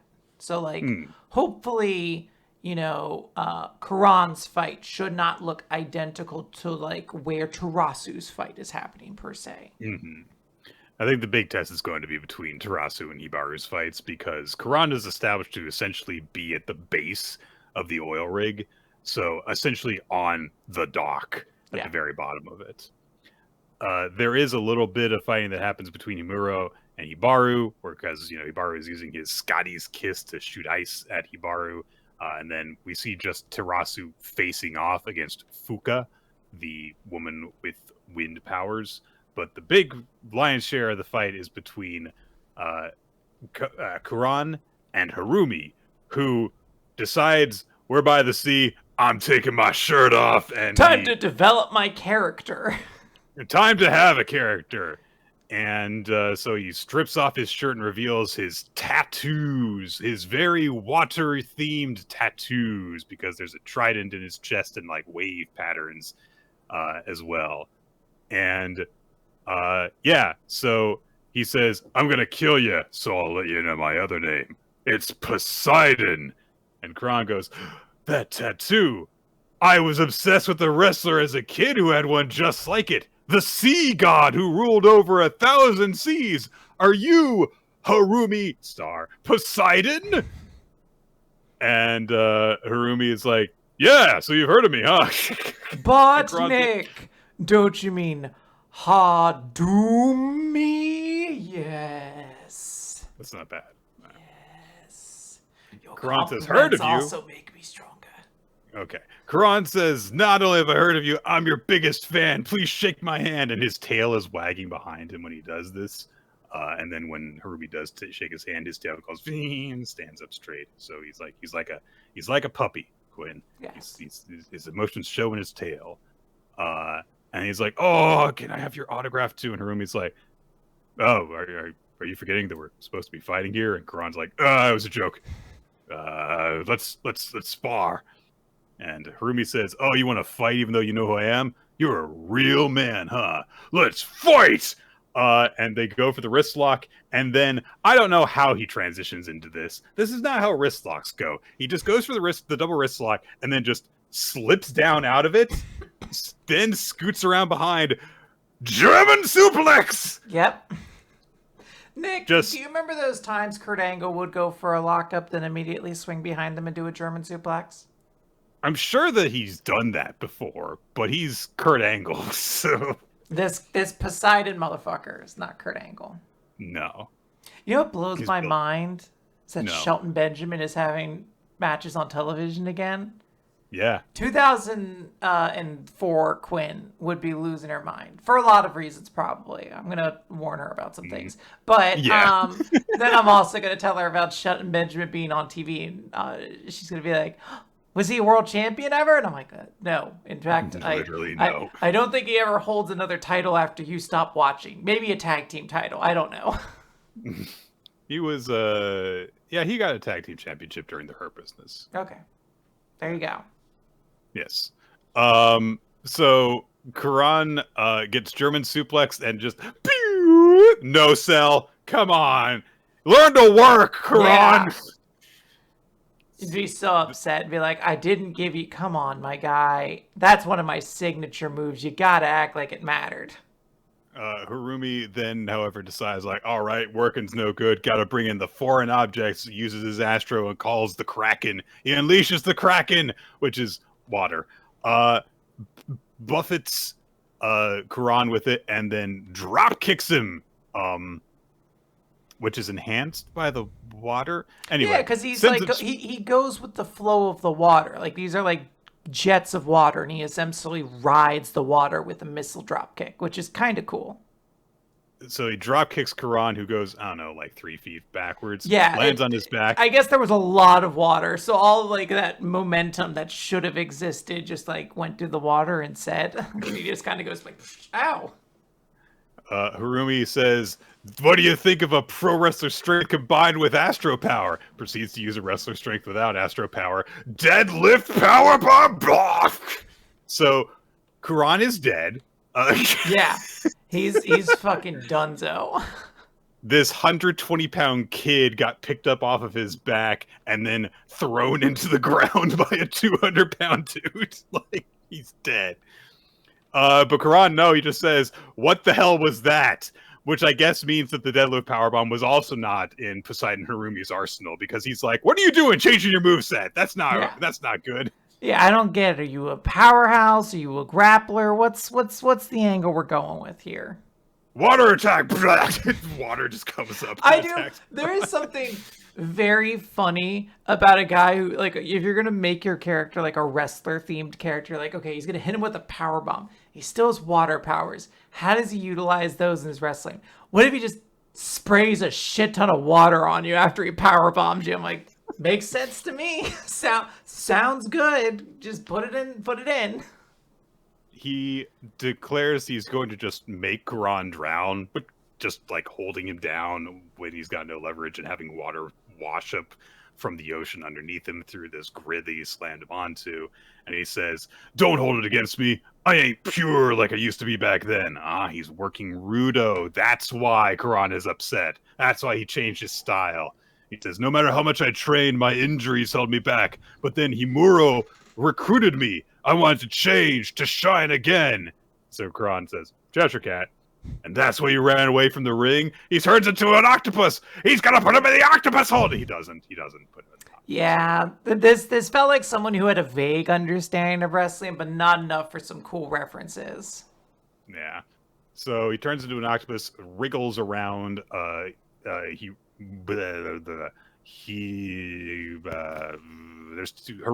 There's too many H names in this series. So he wiggles around Harumi, and he says, "You neglected your own power and relied on someone else's instead. What a shame." And then he turns into a cobra, and he puts him into not the cobra clutch. No, once again, was right there, perfectly ready, and instead it's just like, what if I was a big snake and strangled you? Yeah, the way that cobras do, they coil around their prey. Famously, right? Yeah. So then after he's gotten him on his on the back end, Karan just resumes his human form, gets behind Harumi, puts him in the waistlock, and he says, "Astros come from the power of wishes. Don't you think it's pointless to wield the strength of someone else's feelings? You inspire people with your dreams, so you should see them through to the bitter end." And he does his own German suplex and says, "I'll be the one to close the curtains on you. Shine bright and fade away." What a bridge. What a perfect bridge. On the arch of the toes. That's a good bridge. I was going to say, if nothing else, he's got a good bridge. Yeah. So, he underblazes Harumi in one go, makes blood fly out of that man's mouth, and says, "Shine bright and fade away. Thanks for the dreams, Harumi Poseidon." This was an all right chapter. It could have been brilliant, but it was all right.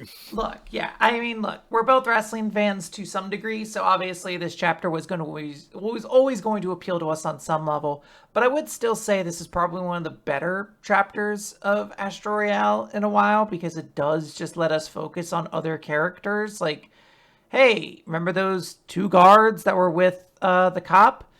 We're going to give one of them a personality. We're going to give him a whole backstory. We're going to give him a unique look and let him use his power in a different way. Like, cool. I'm all about that. And we're going to focus on Karan. Like, yeah, that's great. Yeah. Like, we haven't gotten to focus on him in a while. Like, all that stuff's good. The actual quality of that writing isn't great. As we mentioned, there's a lot more stuff they could be doing with the animals and wrestling holds. Like, if that's the gimmick for the chapter, like, come on. Like, how badass would it have been if he turned into a bear and put Harumi into a bear hug? Or like, and I also recognize 10 out of 10 chapter immediately. Sure, I recognize some of these don't translate. Like, some of these jokes don't. But he doesn't even use his animal transformation abilities to, like, create interesting wrestling moves. Like, if that's how he's choosing to fight, he finishes his fight very specifically with a German suplex, Northern Light suplex, whatever the fuck. I forget which one's which at this point. But he finishes with a big suplex. Why doesn't he do more of that sort of stuff throughout the chapter? Like, we joked before, like, oh, Karan didn't stay down for that first German suplex. Like, he's a bad worker. This motherfucker's done after one German suplex from a child? Like, I understand they're all tough Yakuza members, but I'm like, this motherfucker's a professional. Maybe if they, like, established what Harumi's injury was, maybe it was a neck injury, in which case, yeah, maybe one bad suplex really does put him out of commission. But it feels like it's just a generic, like, I was a wrestler, but then something happened and now I'm a bad wrestler. And it's just like, I don't know. Seems like you could have done more. Yeah. You can tell he's a bad guy now because he used to wear a mask when he was a wrestler. Now he doesn't because this was, like I said, okay. I do like the thing that Karan says at the end, which is like, you've got an artificial Astro, so you're not actually fighting with your own convictions. You're fighting with someone else's. I appreciate that idea in terms of like establishing a power scale that the fake Astros are weaker than legitimate ones, but they have the advantage still if combined together with the one that they are brought forth from to work in conjunction with them. We've seen that, and that's established now what their utility could be. That's their strength and the danger that they pose in the future potentially. But if you get them in one-on-one situations like this, then they hit a German and you stand up from it, and then you hit a German and they go down immediately. That's establishing the level of them. So it's all right. Like I said, it could have been great, but could have. But still, we'll take this over anything else. Hima-Ten, Chapter 16, Kana, the transfer student. Kana, the transfer student, has transferred to Tokyo. She's got a key now and it's her own place. And she says, I'm going to do a great job. I'm going to hopefully do a good job here. And then she sent a text to Iamori and says, like, hey, I just finished transferring. Look forward to going to the same school with me. And Iamori thinks about that, and he's like, yeah, she's like serious about work, but I can't believe that she actually moved to Tokyo for it. I wonder if she's going to be okay, because living alone is hard. He comes across Kana while he is going, through into school and stuff, and she's got her backpack held in front of her, and she says, like, oh, we've been running into each other at this train station a whole lot, huh? And Iamori says, like, yeah, I guess we both just got off at the station closest to school, so it's not that crazy because we're going to the same school starting today. And she says, oh, yeah, should I start calling you senpai now? And Iamori seems to get very, very, very briefly flustered, and then is like, I mean, yeah, you can call me whatever you want. And she says, I'll just keep on calling you what I've been calling you, which that makes sense too. And she notes, like, oh, it was actually pretty scary going on the rush hour in, freaking Tokyo. I didn't know anything about that. Fortunately, I was told, like, to hold my backpack in front of you so that you don't, like, lose it in the crowd and stuff. And then she adjusts her backpack and she's like, how does my new uniform look? And she asks, like, if it looks good on her and stuff. And he says, yeah, it looks good on you, yeah. And then she goes on to say, yeah, Himari was the one who gave me the advice. And I think I might have made her upset. Because after we had the talk at the park, she called me and wondered, like, if I was rushing into things during this. And she said, maybe I should wait until I had more gigs before I made this move. But by that point, everything was in place. I just went ahead with it. She admits, whenever I focus on something, I can't see anything else. It's hard for me to go in a new direction after that point, which seems a little bit like foreshadowing.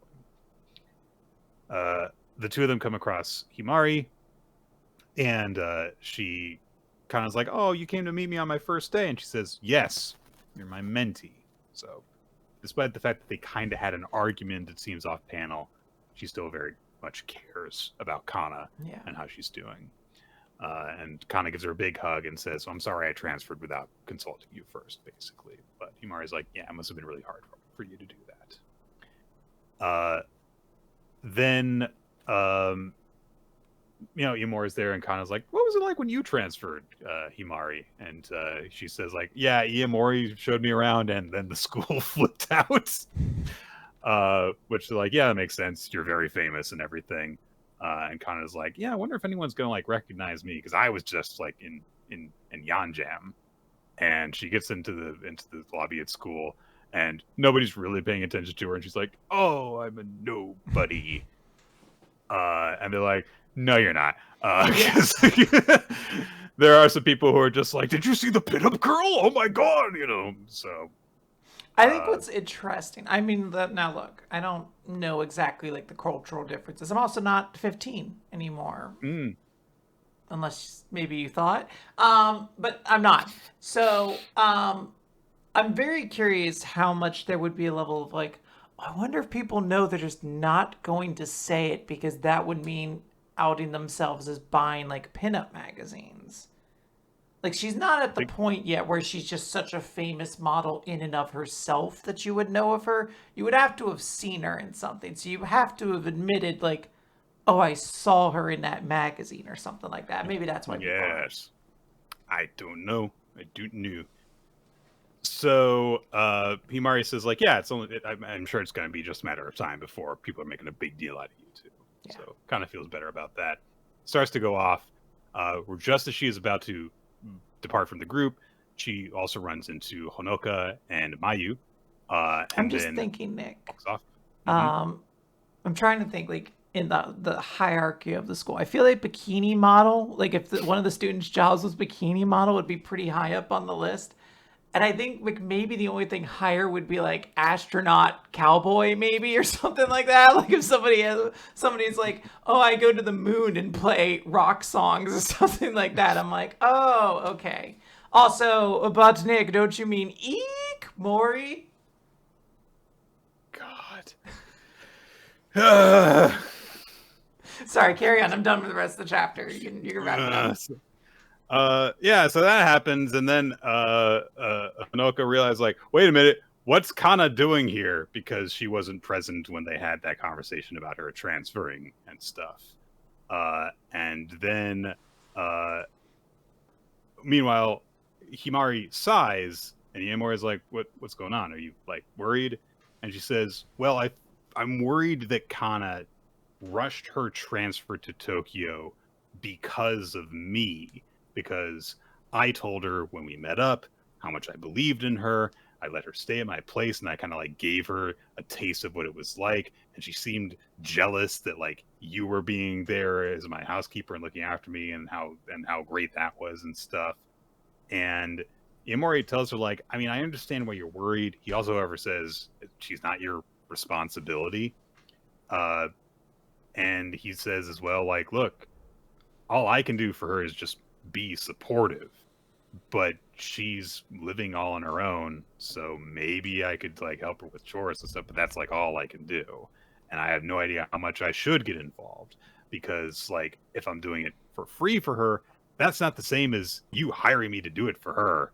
And he goes, this is hard, which I kind of like the very adult moment of like, oh, the awkwardness of mixing business with personal relationships, and how much I feel comfortable with charging someone for something that is both my passion and my profession when it's not a strength for them and they could use my help. Yeah. It's something that I have heard many people talk about. But meanwhile, Hima has the other issue of like, Kana likes Iemori, which complicates things for me. So, but she comes with an idea, and they bring it to Kana later. And so Kana's really excited when she hears it, which is like, okay, so I'll get to eat Iemori's cooking after. I said I was going to eat Iemori's cooking after I just made it on a cover. So I don't know about this idea of just helping him help me out. And Iemori says, how about instead you learn to cook from him? And you're probably, struggling with some other stuff too, because she admits like, I've just been eating nothing but natto since I got to Tokyo, which is, just like eating sandwiches every day essentially. So Himari says, how about this? When Iemori does my housework, he can spend some time teaching you how to do the chores too. And Kana immediately gets this image in her head of her like being observed by Iemori while she's learning stuff, and she's like, yes, that would be very helpful. Definitely not a romantic scene at all. So Himari says like, okay, yeah, I was thinking of asking him to go to your place first. He can help you with unpacking, but I figured you wouldn't want that. So then maybe you could do this. And they just kind of like talk about how like, yeah, we thought about the awkwardness of different options basically. But Kana decides if you're okay with it, can you just like come over to my house and help with the housework, and I'll learn from you while you're there? And Himari's like, you're a high school girl, Kana. Are you like okay with that? Like with the Amori being in your home? And Amori is like, why are you talking about me that way? Yeah. I'm right here. And also, of course, she's been having him come to her house and stuff. And Akana points out, like, you're fine with him being in your home. And she says, I run a company, so I'm open-minded. People are weird. And she says, I'm fine with it too. I'm a high school girl, but I also pose for pinups. These guys are a little weird. That's all I'm saying. So yeah, Look, that's where we leave the note on. We have a high school romance series where the characters have emotional maturity. We're blessed that these characters still have some level, but every so often, and I would say this is actually an emotionally mature thing to do, which is like, she recognizes her boundaries and she is stating quite clearly, she's like, I don't have an issue with a guy coming over to clean my house. That is fine. But it is also it's just the way they talk about it. Yeah, everyone's got to make it a little weird is the thing, and that's where it doesn't quite work. But it's still fine and fun. I thought this was an amusing enough chapter, not super memorable though. Yeah, this was, I feel like, possibly the weakest chapter of Hima-Ten thus far. It was like fine, but there wasn't really anything interesting or very sweet or anything like that. And it was just kind of what you sort of would think would be like the natural extension of the previous chapter once you find out, okay, Kana's going to be part of the main cast now, it seems. Yeah. Don't really have too many more thoughts though, unfortunately. Fun chapter. Ichi the Witch. Spookmaster Journal actually doesn't have any puns for this one because there you can't make anything scary about Ichi the Witch. So no, nothing. Like,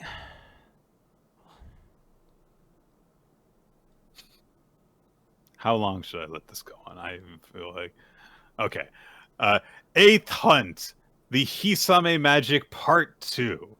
Last time we learned about the powers of the ice shark, the Hisame shark thing that is terrorizing villagers that Ichi and Team Descaras are after now. And so Ichi's like, okay, yeah, so apparently anything bitten by the shark promptly freezes. Wait, Nick, I got it.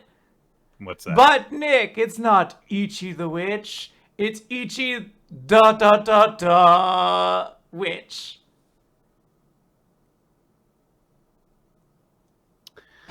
I feel like not reacting is the greatest kindness I can do. No, right now. I thrive off of your energy. So I need to know what kind of energy are we carrying into this because of Ichi Witch. Screechy the Witch. You don't screech on Halloween, Nick. Okay. So Chrissy, not like Beethoven. Or Chrissy Mozart. the little... Who's the one who does dun dun dun dun? That's Beethoven. They're just like Beethoven, traditionally a Halloween figure. Yeah, sure. So God, where was I? Chrissy, the little girl from the village that found Ichi and company and was saved by Ichi, is kind of guiding them towards her village, but she's also clinging onto Ichi's back because he is a nice big brother and protected her and stuff. They get to Zhao's village in the Thousandwood, and it's all cold and spooky because of the work of the Hisame magic. And they're like, where are all the villagers? Where is everyone? And not only have the villagers been frozen, they've been moved afterwards. Which, according to the investigation, is that yes, flying sharks of ice have been attacking people, have been attacking structures. Everything bitten by them promptly is enveloped in a block of ice. The resuscitated victims are under medical watch in a serious condition. And Ichi listens to all this as Kamugi just kind of like reads the report and says like, "Wow, you know everything." And she's like, "I'm just reading the report, but thank you, yes."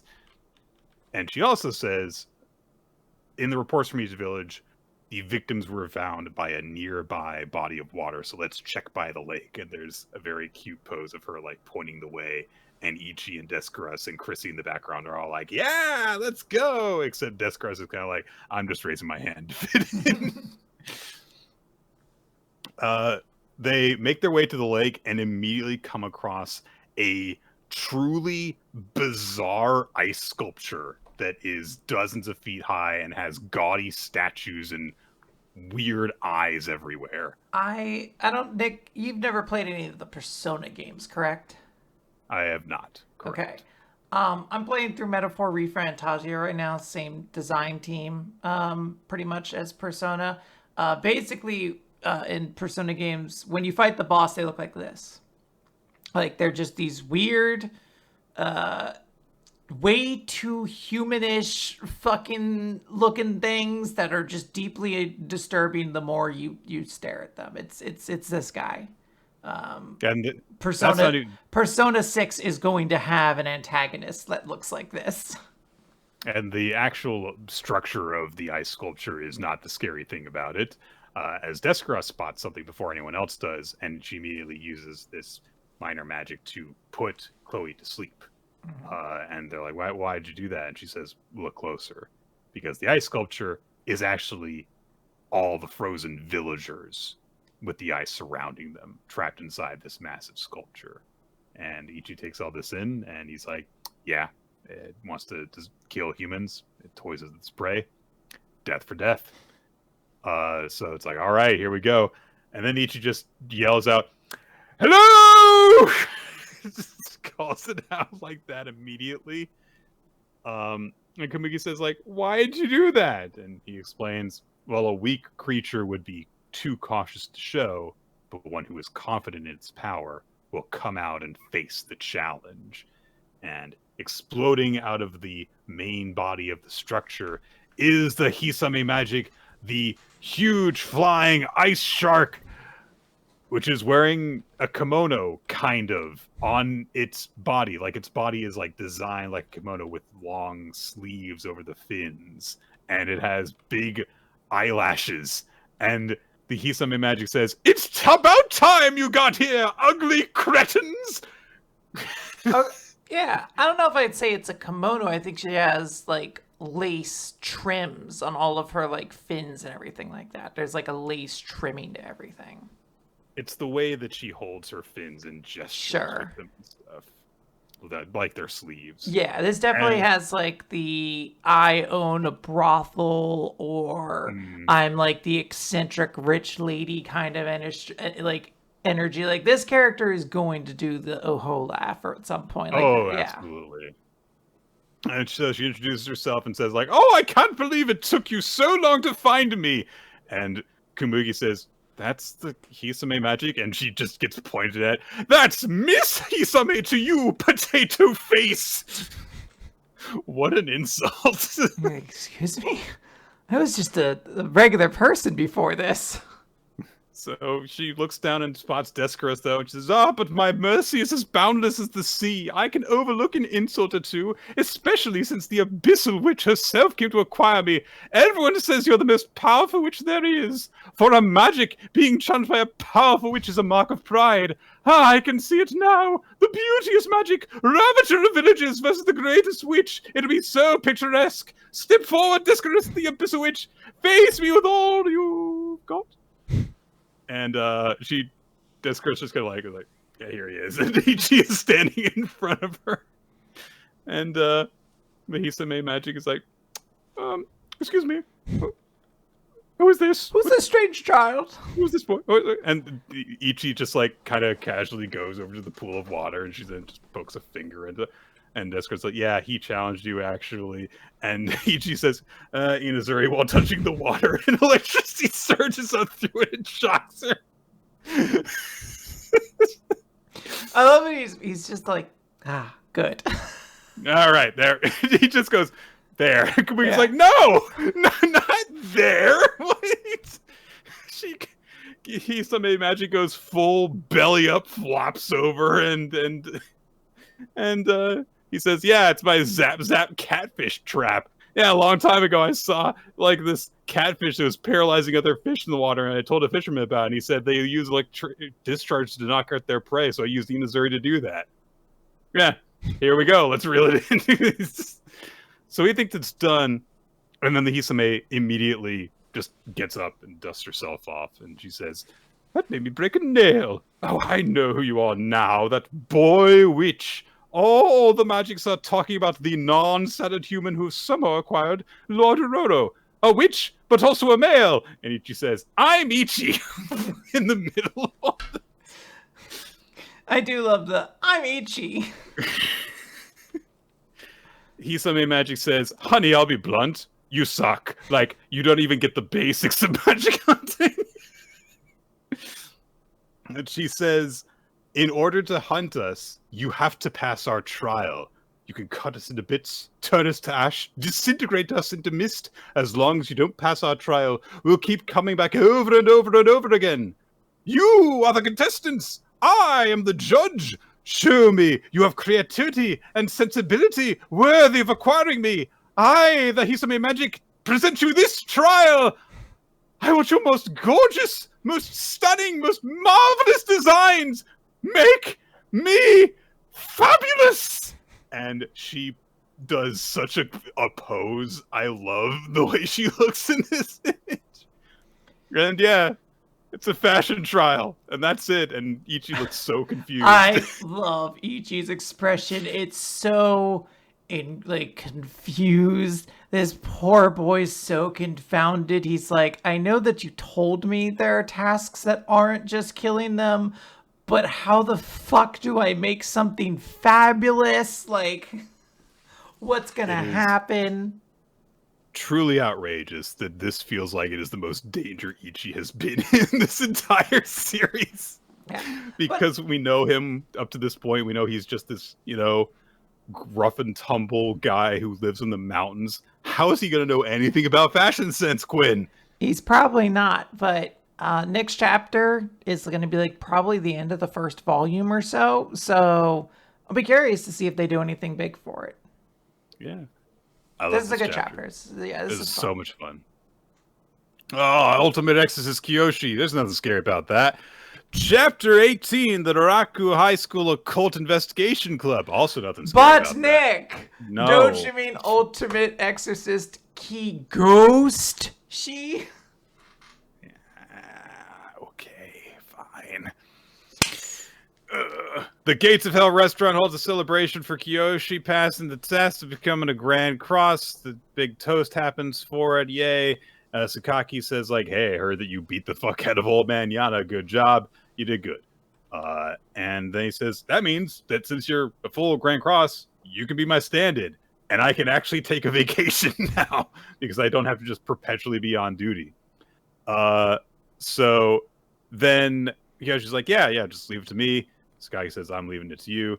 The next day, Nehan and Jackjo invite Kiyoshi to go out to a public bath because there is a place that they know of that's okay with tattoos. And that thing that he mentioned in chapter 1 is getting to happen. He gets to go to a bathhouse. It's okay with tattoos. Or does he?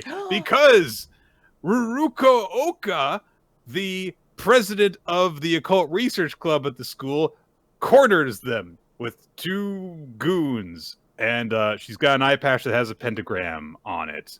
And so she is introduced by Nehan, who just says all of her like creepy titles out loud to Kiyoshi while she's right in front of them. And then she's like, "Yeah, I heard all of that, but don't worry about it. I don't care about any of that. I just care about you, Kiyoshi. You should join my occult investigation club." And Nehan starts to say, like, "I mean, we're on our way to do something." And she says, "I didn't ask for your opinion, swine!" Okay. And then immediately she's like, "I can tell from your blood red hair, your piercings, your click, click, clacking rings, the flashes of inked skin, you're one of us." As in, presumably like a supernatural nerd. Yeah, a big dork. So Nehan's like, "I don't know, maybe we should just go." And Kiyoshi starts to leave, but then She goes like, "Oh, you don't want to upset me, you two. Because I'll overflow and you can't stop me from awakening." And she adjusts her eye patch and is like, "Okay, it's that thing." And Kiyoshi's like, "Awakening," because he's an innocent boy. Yeah. He doesn't know any better. So they end up going to the Occult Investigation Club. There's all sorts of just like stuff that they have, like faux sarcophagi and creepy dolls hanging from the ceiling and stuff. And they're like, "We're going to unleash a demon." Okay.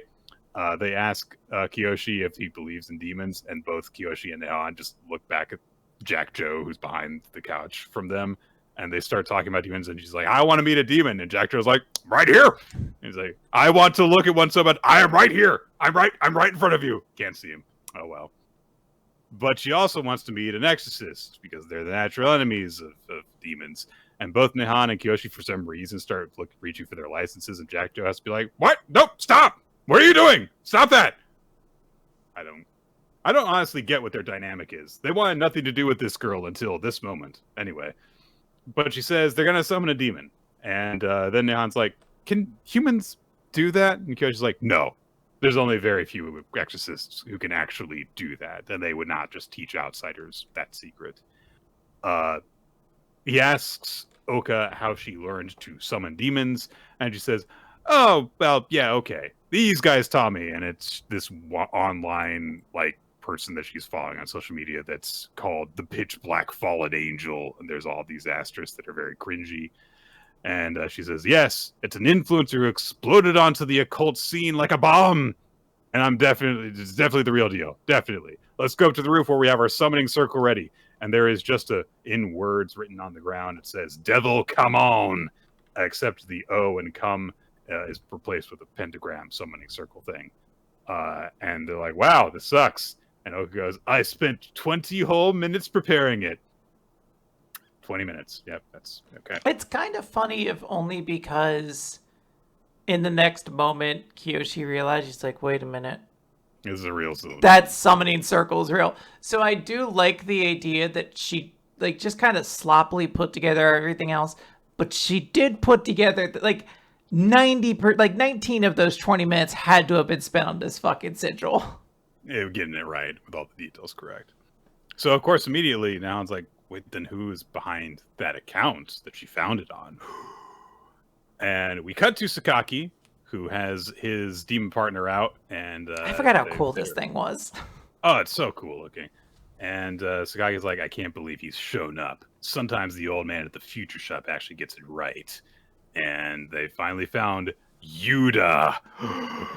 Yuda, who is in a coffee place, and he says to the guy in the cafe, like, "Hey, how long has this cafe been around?" He says, "Oh, going on 30 years." He says, "I like your taste in music, and the aroma of the coffee beans is so sophisticated. This is the kind of cafe I'd like to come back to." Creepy guy. Okay. Sagaki comes in as well, sits right in front of Yuda, and Yuda's like, "Hey, this cafe is non-smoking, Mr. Sakaki, so you can't smoke in here." And so he's like, "Yeah, it's not a problem. I'm only here to apprehend a wayward junior of mine." And he says, "Are you okay walking around in broad daylight? After all, among us exorcists, you're wanted for being a traitor." And Yuda says, "I just wanted some coffee and peace. And I'm not really worried because the city's full of trash I can take hostage." And he casually summons a portal above his hand, which shoots out this lance. It's like a cross-shaped lance, which nearly slams and spears into the cafe worker's face. But fortunately, Sakaki, his demon, stops it, grabs the end of the spear in its mouth. And Yuda says, "Oh, you think you can just protect everyone in the city like that?" And Sakaki's like, "It won't be a problem." So that's the chapter. It's cool. I don't know. I can't shake that vibe that this series isn't going to last that much longer, so it's hard to get super invested. But we just met Yuda. I know. This seems like this series will go millimeters longer, clearly. It also doesn't help that this is the same sort of introduction of a character that we got in New Exorcist recently, which I don't want to sit here and be like, "Oh, New Exorcist did it better," because it didn't. But just like it's the same energy, and you're like, only one of you is gonna be around in a little bit, you know? Yeah. Unfortunate. Marriagetoxin, Chapter 105. Arashiyama and Himikawa are trying to get away from dangerous Takarazuka's goons, and Himikawa, fortunately, has a shark club. I'm not sure what this is, but it's like a shark-shaped baseball bat, basically, that she uses to fight off guys, and she has this like insight capability that she uses in order to spot their weaknesses and take them down, which she explains as, oh, because like the objects that they're carrying on their persons, I can sense their feelings, and that tells me people's weaknesses. Interesting application of ability. So yeah, Arashiyama hears a lot of that. Is like, it's crazy. And Himikawa says it doesn't work as well as on specialists, which of course was why she was in so much danger when Ushio came after her. So they start making their way down the street, and as they're going, now that they're, they've got some breathing room, they're no longer being directly attacked. Arashiyama says, "So what are you gonna do now? Because like your place, like it's been messed up. These guys are gonna keep on coming after you." And when she sees that Himikawa is worried, she starts to apologize. But Himikawa says, "Yeah, look, I am stressed out by this situation, but I honestly still count myself lucky because I got the trustiest and cheeriest hamster user on my side." She gives her a wink, and Arashiyama was like, "Aw," and then she feels better about herself too. And she says, "If worst comes to worst, I'll fight them all back with my celestial ham veil." Okay. They're still making their way along. Arashiyama spots the hospital that they're headed towards, where the granny who wants the golden bust back is. And as she points it out, Himikawa thinks to herself, I also showed Gero what it's like when I return an artwork to its owner. And I'm pretty sure that's probably the guy that she likes too. So I'm glad that one of them sussed it out. Yeah, they're like, oh yeah. Probably. But she also thinks to herself, like, she's a really nice girl. I wonder how close the two of them are. Maybe they're already dating. But that shouldn't be any of my business. Who are you thinking about right now, Himikawa? Mm-hmm. Which one affects you because they're dating the other? Yeah, which one? We want that information. Also, the entire, next sequence just feels like it's terrifying, but also, I guess it's just terrifying as I look this over. I forgot about his smile. Yeah, so all of a sudden, while Himikawa was thinking about that, she suddenly trips and falls. And Arashiyama, when she looks back, she's like, "Are you okay?" And she says, "Oh, yeah, I just tripped." And there's a doll that is gripping her. It's the doll that she got before. And Himikawa just immediately like, "How'd she get here?" And then she looks up, and Takarazuka is standing over her, big old false teeth grin on his face. So she attacks him with her shark nunchuck toy thing. I don't know what it's supposed to be. Like, my only thought is like a segmented 3D printed shark club. And shark nunchuck, honestly, is maybe even a better answer. I do just like the idea that she's like, I need a weapon. It should be shark themed. But Takarazuka counters with his whip. And I do like how the first time we see it, it almost looks like a hand stretching out because of the way the bristles on the end look like fingers. Yeah, and whips, as we know, famously, Pokemon always did it, strong against sharks. Is that true? I think you know the answer deep down, Nick. Vine Whip. Right, okay. Sure. So smacks the whip, smacks her shark club away, and immediately takes her down. Like she did get hit with a whip, which can be very, very bad. Yes. Arashiyama, that shit does hurt. Arashiyama, like she said before, uses her celestial ham veil. And she says, "I'll draw on the aura of my hammies to boost my fighting spirit." Sure. All right. And so she goes after Takarazuka and says, "Get your hands off of her," but he just immediately uses the whip and samurai cuts her down. darts past her and bah, bah, bah, bah. I'm truly, like, without words. Like, I really think that Eden Zero fucked with my brain, because I, like, got through this sequence where he surrounds her with a whip and strikes, and I was like, oh, all her clothing is still there afterward. Like, I truly was, like, baffled. I was like, oh, she could just be hurt, and it doesn't have to be, like, sexy damage. Yeah, if anything, I think her clothes are the least damaged thing about her. After Yeah, this, I was gonna got say, quite a few bruises. Yeah, she doesn't even need to wash them afterwards, but yeah, she will need to get a couple of those bruises out. And then they just leave her there. Urashiyama is left on the side of the road as Himekawa is abducted by Takarazuka and his goons, and they make it off in a jeep. And Urashiyama's she grabs for Himekawa's shark club thing as they're gone.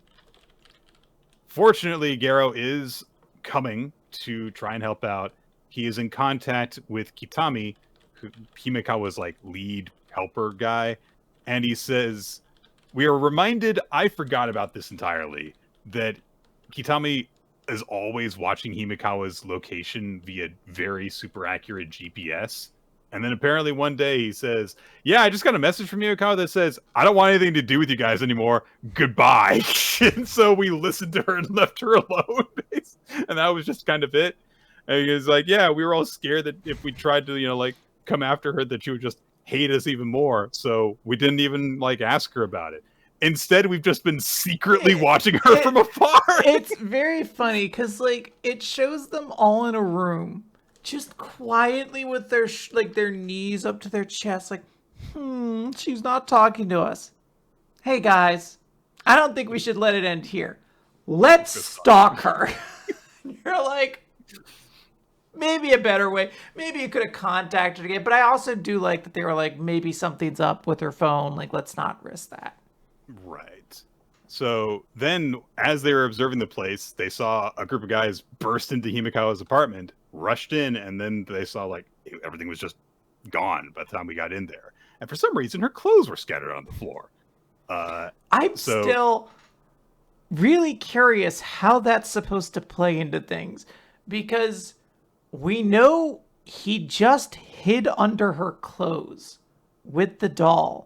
And I'm so curious what the purpose of that was. We are going to find out that this user has some sort of very bizarre fabric-centered ability or something like that. Yeah, he's going to have some kind of pie. He's a pile user. So as long as it's underneath a pile of something, he's actually unbeatable. And they're like, oh no, it's autumn. He can hide in any pile of leaves. We'll never stop him. Garo says to Kitami, hey, it's kind of questionable how you were just constantly monitoring her, but because you were doing that, that will be very helpful to us. Tell me how to get to Himekawa. And immediately her whole team, throws off their outer clothes, and they've all got Himekawa t-shirts on. They're like, yes, we'll help you! Thank God everyone in this series is a weirdo. That's it. That's the chapter. Yeah, this is fun. I enjoy these two characters. I'm curious to see it. It was also just I know obviously the end of the chapter, and even before this, we knew that that Garo was going to get involved in some way. But I did kind of like that for a very long part of this adventure. It's just been these two girls who don't really who just kind of became friends, solving problems together. I was like, yeah. Oh, I kind of hope that Kyoko gets herself out of this, or at least Hamster Girl can get her out of it with some help or something like that. I'm hoping that we could still keep their story in the forefront, because I actually have enjoyed just seeing them hang out together. Yeah, it might be nice to see some if these are stories that are eventually going to be about if Garo is going to get specifically close to one person, it might be nice to see some demonstrations of, oh, they're going to be okay without Garo being a huge part of their life, kind of thing. Mm-hmm. New Exorcist, Chapter 72, Greeting. So Raisei did a whole thing in order to get Dokuro to come out, Dokuro Kasha, whatever, and got smooshed into a ball as a result of that. And everyone's just kind of like, huh, well, that happened. I mean, it kind of feels like Raisei could have blocked that attack, but my intuition is screaming that we can't afford to make this Yo angry. Raisei is told, hey, get the hell up, and Raisei just, regenerates, gets up, and then Dokuro Baba says, I like the look in your eyes. You've got a handle on my personality too, huh? Sorry for the intimidation. I was messing with you. Thanks for breaking me out. Moving on. So, Sujita and Shiroha are sleeping. They're in bed, and they're on their Tommy Macs next to each other. And Sujita goes, hey, Shiroha, are you asleep? And we need to know it's Sujita because there is a little caption by her head that says, I'm Sujita. Because we haven't seen her with her hair down before. So she's unrecognizable. Yeah, I'm like, where are the loops? If you don't have the loops, I don't know which girl this is. So she says, are you asleep? And Shiroha says, no. My girl. I like the response of, well, you should be. You're probably tired. She's like, this is such a confusing sequence. Because Sujita's like, hey, you asleep? Shiroha says, no. Then Shiroha says, do you want to talk? And Sujita says, like, yeah, can we? And I'm like, who? Like, were you both awake waiting for this moment? Or, like, it's just a very curious back and forth between these two characters to then have them explain, like, oh, hey, let's talk about what happened last chapter. Hey, let's fail the Bechdel test right now. Here we go. So, Nick, first they talk about sleep. That's not a man. Oh, Mr. Sandman. Fuck, no, it is too. Damn. All right. So, Shiroha asks how Sujita's talk with Gakuro went, and she says, oh yeah, you got me alone time with him, and I managed to say a lot. I mean, you asked him to the festival, basically. And so she says, yeah, so thanks for that. But it didn't go well. While Gaku was all flustered, I had the initiative, but then he suddenly looked like he'd made up his mind, and I freaked out and ran. You ran from Gakuro? What's wrong with you? What happened to you? God. So Shiroha's like, yeah, okay. So he just says, so why are you helping me with this? And Shiroha says, because you're a good person. And besides, you're serious about this, and I think the two of you could have a good relationship. And I want Yajima to be happy. And Sujita paused for a second, then she says, does that mean you like him too? And Shiroha doesn't say anything. So she says, I mean, are you fine with this? And Shiroha says, I won't always be able to be here. So I've got to give everything I've got to build the future I want to leave behind. Ooh. Wonder what that could mean. We'll find out in like 5 pages. Gakuro is training with Rito.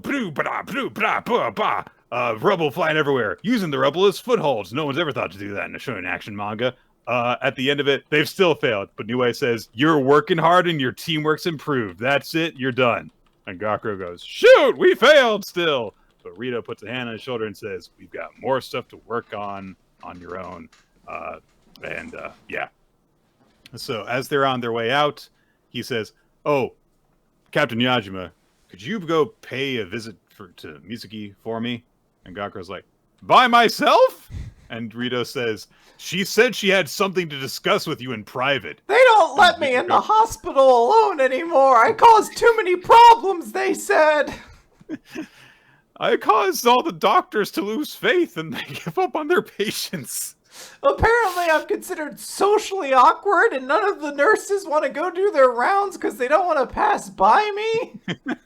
I caused 17 deaths during COVID just from standing outside the hospital. Christ. Gakuro says, this isn't suspicious at all. Okay, I'll go and see your not girlfriend. Cut to Shiroha. She is in one of the school's many classrooms and she is writing a little letter. And Rito approaches her from behind and says, you could have written that in Niue's space. And Shiroha says, yeah, but she would see me do it there. Rito says, Niue can't do anything at this hour. I don't know if she's repairing the ritual blade or if she has wounds she hasn't managed to heal yet, but for half an hour or so, Nue is vulnerable. Shiroha, I'm here to take you home by request of the Fujino family. So much more mild than I would have thought it could have been from the previous chapter. I mean, I kind of like that it wasn't that he's like, oh, I'm going to betray my entire organization to, I guess, go work with these bad guys that definitely seem intent on just killing all humans anyway. It's very much like, all right, now you're just the idiot. What was, fuck, you didn't play Fire Emblem, did you? I played some Fire Emblem. Did you play 8? Who is the knight whose wife he's specifically bringing back? You're like, come on, dog. You had to know this wasn't going to work out for you. Orson, I think. It's a character who shows up just to be a traitor. You're like, I haven't seen this character at any point. Didn't play that one. Yeah. That's unfortunate. So yeah, that all happens, and then Gakuro gets to the hospital, realizes Mizuki's not in her bed, and a nurse approaches and is like, "Oh, were you here for her? Yeah, she's been moved. Her condition suddenly deteriorated." And then we cut back over to Rito. He says to Shiroha, "Look, you're very important. Your power could dramatically reduce the number of sacrifices caused by sealing the Hyo, and the enemy is operating covertly. The Hyo could resurrect tomorrow. You can't just have your way any longer." And so Shiroha says, like, "I'd just like to talk to Yajima one last time." And Rito says, "Sorry, I said somewhere else." So Shiroha is quiet, and then she says, "Okay, I'll do as you say." And so Rito demands that she come with him. And in an awkward moment, Shiroha says, "Can you carry me? Because my legs aren't working, because they're trembling too much." And I understand, like, this is, like, a very huge traumatic thing for her, like, going back to her family that she has been desperately trying to stay away from. But so just a little bit of a weird thing of, like, I literally can't walk, can you carry me? It just, like, I don't know, it feels like it's burying her a little bit, if you know what I mean. Sure. I mean, look, this is the same series that had two characters like be unable to fight because their tops were gone. So yeah, I do think there's a way you could you could show that Shiroha is like legitimately terrified at what's about to happen. But the "would you carry me" part is weird because he doesn't even carry her; he just helps her up. Basically. Gives her a shoulder. Yeah, he honestly helps her in the probably the most dignified way that he could. Yeah, like, he's definitely like, he doesn't just princess carry her away. That's what I was really worried was about to happen, and thankfully it's not that. Yeah, and yeah, so Shira just thinks to herself, the thought of this inevitable goodbye has always made me uneasy. Every time I thought about it, my legs got wobbly and wouldn't hold me up. When we do part, I'm sure I won't be able to stand. I'll just crouch down. I won't even be able to say goodbye. Would have been nice to see some of that. Yeah. So Rito is helping her get out of the classroom, but before they get out, Gakuro, in his full soul Shinigami thing, comes back through the door, and the narration continues. If Yajima is right there at the end, right in front of me, I'm sure I'll be able to stand up straight to tell him goodbye. And Gakuro very heroically says, "Get away from Fujino!" Yep. He very heroically shouts that. He's just a big dork. It's fine. Apparently, the Fujino stuff connects into some of our main antagonist stuff going on, is what Ninja's saying. The reminder the bad guy is a Fujino. I don't know who that's referring to, if that's referring to Raisei, I guess. But I guess we'll see what happens. I'm glad Shiro is doing something. I kind of wanted more of an like she grabbed fucking what's her name? Suo last chapter and pulled her away. There was just no conversation between them. And I'm like, did you guys not talk? That ended with her just taking her away and nothing else happening from there. Yeah, I really expected this chapter to deal with that in some way, and the fact that it's not is like, I mean, I guess it's cool Shiroa's doing something, but that is like a weird scene to not have a character like really comment on. So, I don't know. I guess we shall see. That was purely to set up that they passed by Rito while Rito was plotting to kidnap Shiroha. Yeah. So there was foreshadowing there. But yeah, the interaction of Suo and Shiroha did not go anywhere. It was very weird. Yeah. All right, Nick, we're ready to wrap this up with Akane-banashi, or should I say Akane-banashi? How could you possibly do something like that? How dare you? Story 132, Thinking Back. Akane... Or would you prefer this one? Nick, do you mean Kane-banashi, aka Kane Jacob Goodnight from See No Evil 1 and 2? As in Mayor Glenn Jacobs. Ah! Oh! So Akane has just gone to Urara and asks to know what the previous Shigema meant to her master Shigema. And to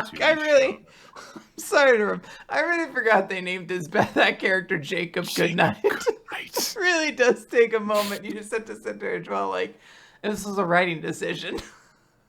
It'll be called Jacob Goodnight. It'll be so scary. You're gonna be... One day they're gonna make a video game with all the fighting, the scary characters. You're gonna be able to play Jason Voorhees, Freddy Krueger, Michael Myers, Jacob Goodnight. And they were like, I don't know if that last one's gonna be in there. It sounds like a radio DJ. Yeah. Hey, this is Jacob Goodnight with all the bedtime jams. Yeah, I think he actually says that in the movie where he finds the one girl because her cell phone rings and he pushes the cell phone down her throat to strangle her. He's like, no more collars tonight. And then he pushes her out a window. He doesn't. I made this movie better in this moment. But just know, Jacob Goodnight could have been a much cooler bad guy. Yeah.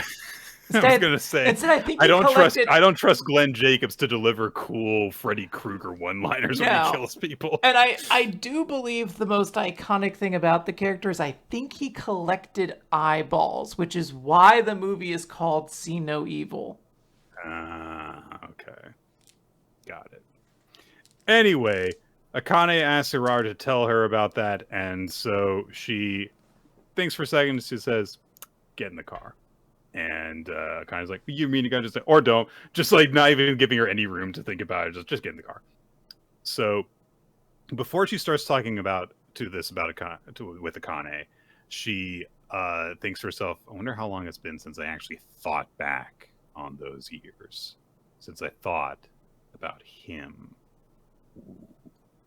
And she sees birds flying through the air, which transitions us to birds flying through the air in a much different Japan. 1964. Urara was a teenager at this point. She is keeping it tight. My goodness. Because she's going to be like 70. Holy crap. Yes. It's wild to think about it. It does make sense, though, why she is very quick to be offended if anyone starts to like point at her age or anything or compare her as contemporaries to Shigema. Like, Shut the fuck up. Yeah, why don't we not start doing that math? Let's just appreciate a beauty. So it's 1964, and two young men, obviously Isho and Shigema, are riding on a bicycle. We don't know yet, Nick. Riding on a bicycle to do some soba deliveries, and they're talking about stuff, and it's like, man, times are changing. People like ramen more than soba now. There's a ramen place over there. Let's eat there, and maybe you'll change your tune. And they're just kind of like arguing with each other about stupid, young boy stuff. When they come across a bunch of hoodlums harassing and haranguing a young lady who is definitely Urara because no one else in the series has eyes like hers. And so, yeah, the guy's like, hey, don't run away when I'm trying to hit on you. You're trying to make me look bad in front of everyone. And she just says, your face makes you look bad enough already. This guy walked into it so hard. The guy says that his dad's a Yakuza, which makes him a Yakuza. Then Shigema future Shigema and Isho show up. And they say, it's like, oh, come on. That's so embarrassing that you have to, like, name drop your dad to hit on a woman. And they're like, who are you? And they're like, no one you ever heard of. We're just a couple of ruffians. And they are still in their gear working for the soba shop, Kikuhiko. Shigema lays eyes very briefly on Urara and immediately gets flower vision, which, fair enough. The not Yakuza guys continue to harass Urara, including the main guy grabs by the arm. So Shigema jumps in, punches him right in the fucking face, like full Superman punches him, leaping punch, good form. Knocks him on his ass, and that means that a fight just breaks out. Isho joins in as well, punches out a guy, and we don't see most of the fight, but the two emerge victorious and don't even seem all that worse for wear. They've got some bruises and are scuffed up, and their clothes are dirty, but they do not appear injured. And they're like, yeah, those guys weren't actually that much. Oh well, it was fun, I guess. Shigema tries to hit on Urara himself and says, "What's your sign?" Nice try. Also tries to ask her out for tea, but he says, "Would you like to go out for me with tea?" Which honestly is kind of charming, I feel. But Isho's like, "No, you idiot, that's not the saying." And then Urara says, like, you guys are very kind. And she says, "Oh, is this the book you're looking for?" Because Isho is clearly looking around at the ground for a book he was reading before. Existentialism. Ooh, he's deep. He's a teenager who reads philosophy books. Wow. Urara comments on this, and then he shows like, "There's nothing wrong with educating yourself. Good for you, buddy." They continue to kind of like harass each other a bit, and it's only at this moment that the crate that they have their soba stuff in gets tipped over, is when the two of them are fighting. So they managed to protect it all through all the fighting before, and now they're in trouble because shit, all of our stuff for our soba delivery thing is broken, and we don't have any freaking money to replace it all. And Urara says, "Hey, look, I can pay for the bowls. You guys shouldn't be fighting for this. You guys saved me." And then she says, like, besides, there's plenty of money to go around. She starts pickpocketing the Yakuza guys. Hell yeah, girl. But she decides to not actually go forward with it. I wish that she had, because, like, fair's fair. They were, like, doing really bad stuff. I mean, they say that. They're like, you shouldn't be robbing people. She's like, oh, so beating up the Yakuza is fine. It's also just like, they were assaulting me. Like, what are you talking? Like, they cornered me. I was like, my hand was against a wall. Like, fuck these guys. They suck. They don't deserve money. But she pays them off herself and says, like, hey, thanks for the help. And Shigema's like, "Oh, what's your name?" And she says, "I'm not going to give up my name to you guys because you guys are weird." It's like a cute romantic thing, but it also is like just a great point. She's like, "I'm not giving you my name." No, I'm not telling you guys where I live. No. She walks off. Shima's still like, "Man, she sure is pretty." But Isho says, like, "Hey, like, can you blame her for being opportunistic? We've got no education. We've got no money to even replace a ceramic bowl. We've got nothing." And then we cut from there to the present, as Urara has finished contemplating that, and she says, "You wanted to know about the old Shigema's children and what they meant by counterparts. I can tell you about that. It all goes back to when they had nothing, to the very first story of how they made their name in the arts." Yeah. So, nice little introductory chapter. It seems to the big flashback. We'll hopefully get more soon. Yes. It's not like a ton. Like we're right at the start of this flashback, but it is fun. We do get to see these characters, see how they're interacting. I do enjoy all of that. But as we're about to like kind of get into our favorite chapters and everything like that, I will say this wasn't a powerful week for manga. I think there was a lot of good, but there's not a ton of great, and that is sort of the thought process I'm going into with my picks.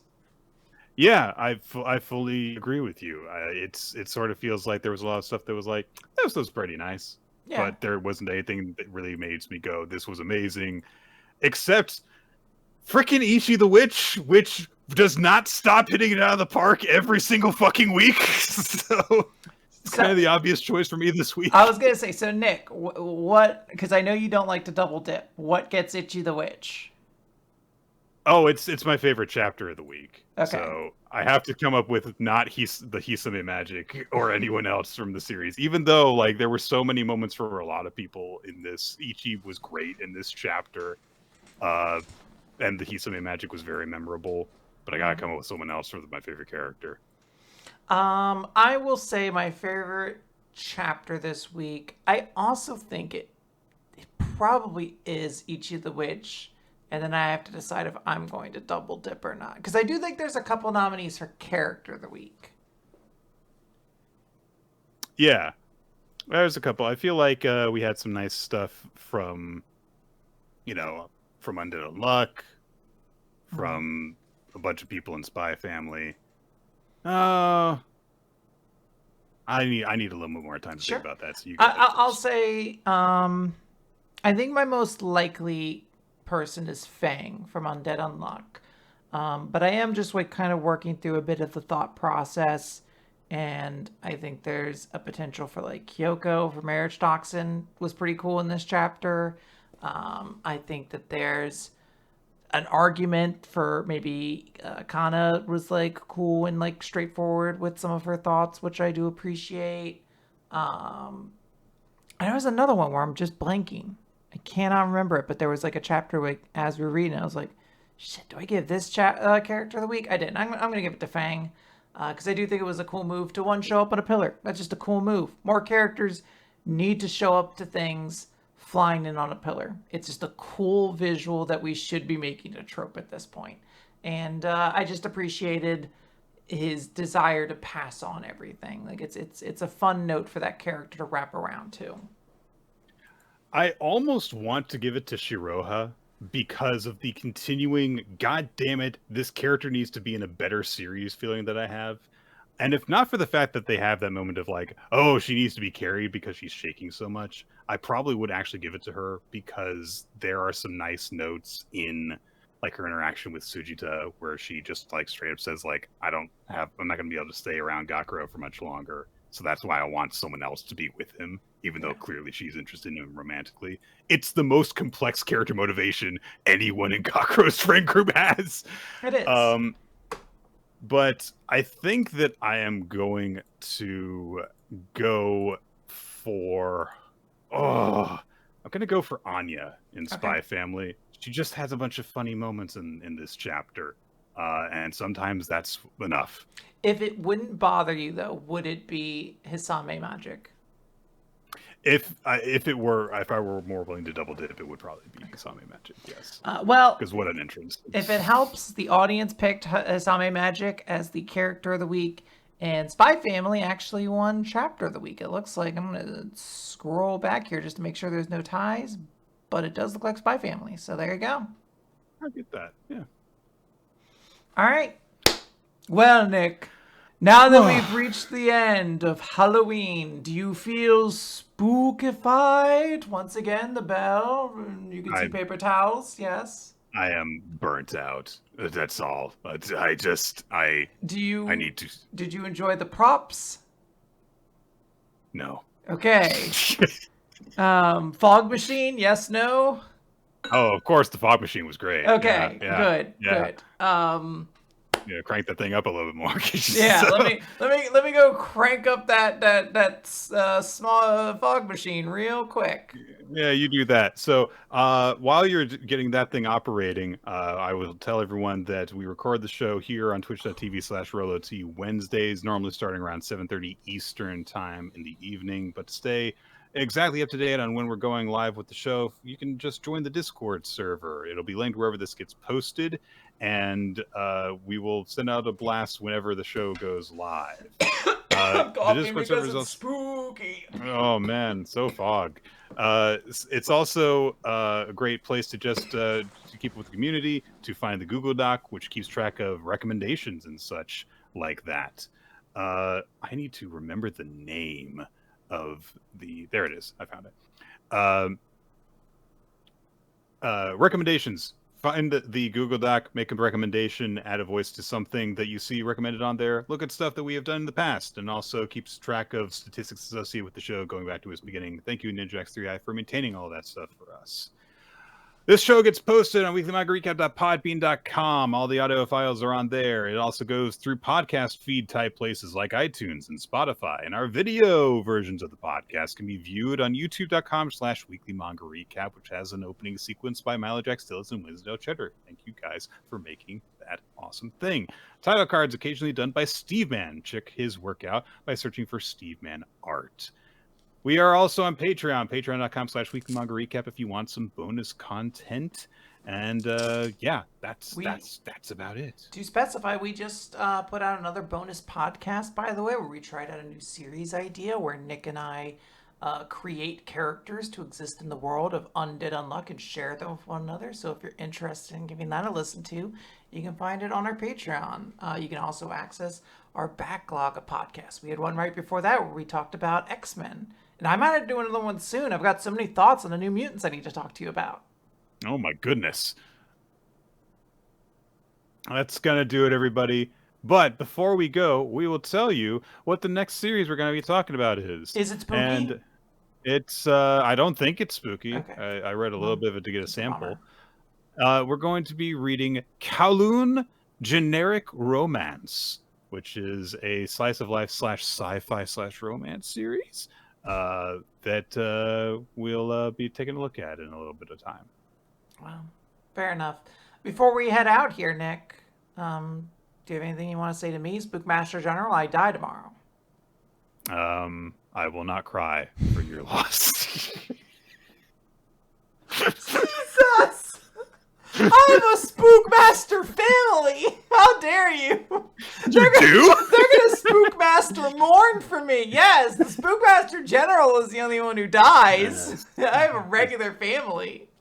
Are the people who appear at your funeral, are they the spook mourner generals? Yes, I think they will be. That's now cool. Written into canon. They're the spook mourners generals. All right, everybody. And when you grieve at my funeral, much like the Smile entity in the movie Smile, a little bit of my curse then transfers into you, and that's actually how the Spookmaster General procreates. When you grieve at your funeral? Yeah. That won't be a problem for me. So, okay, goodbye, everybody.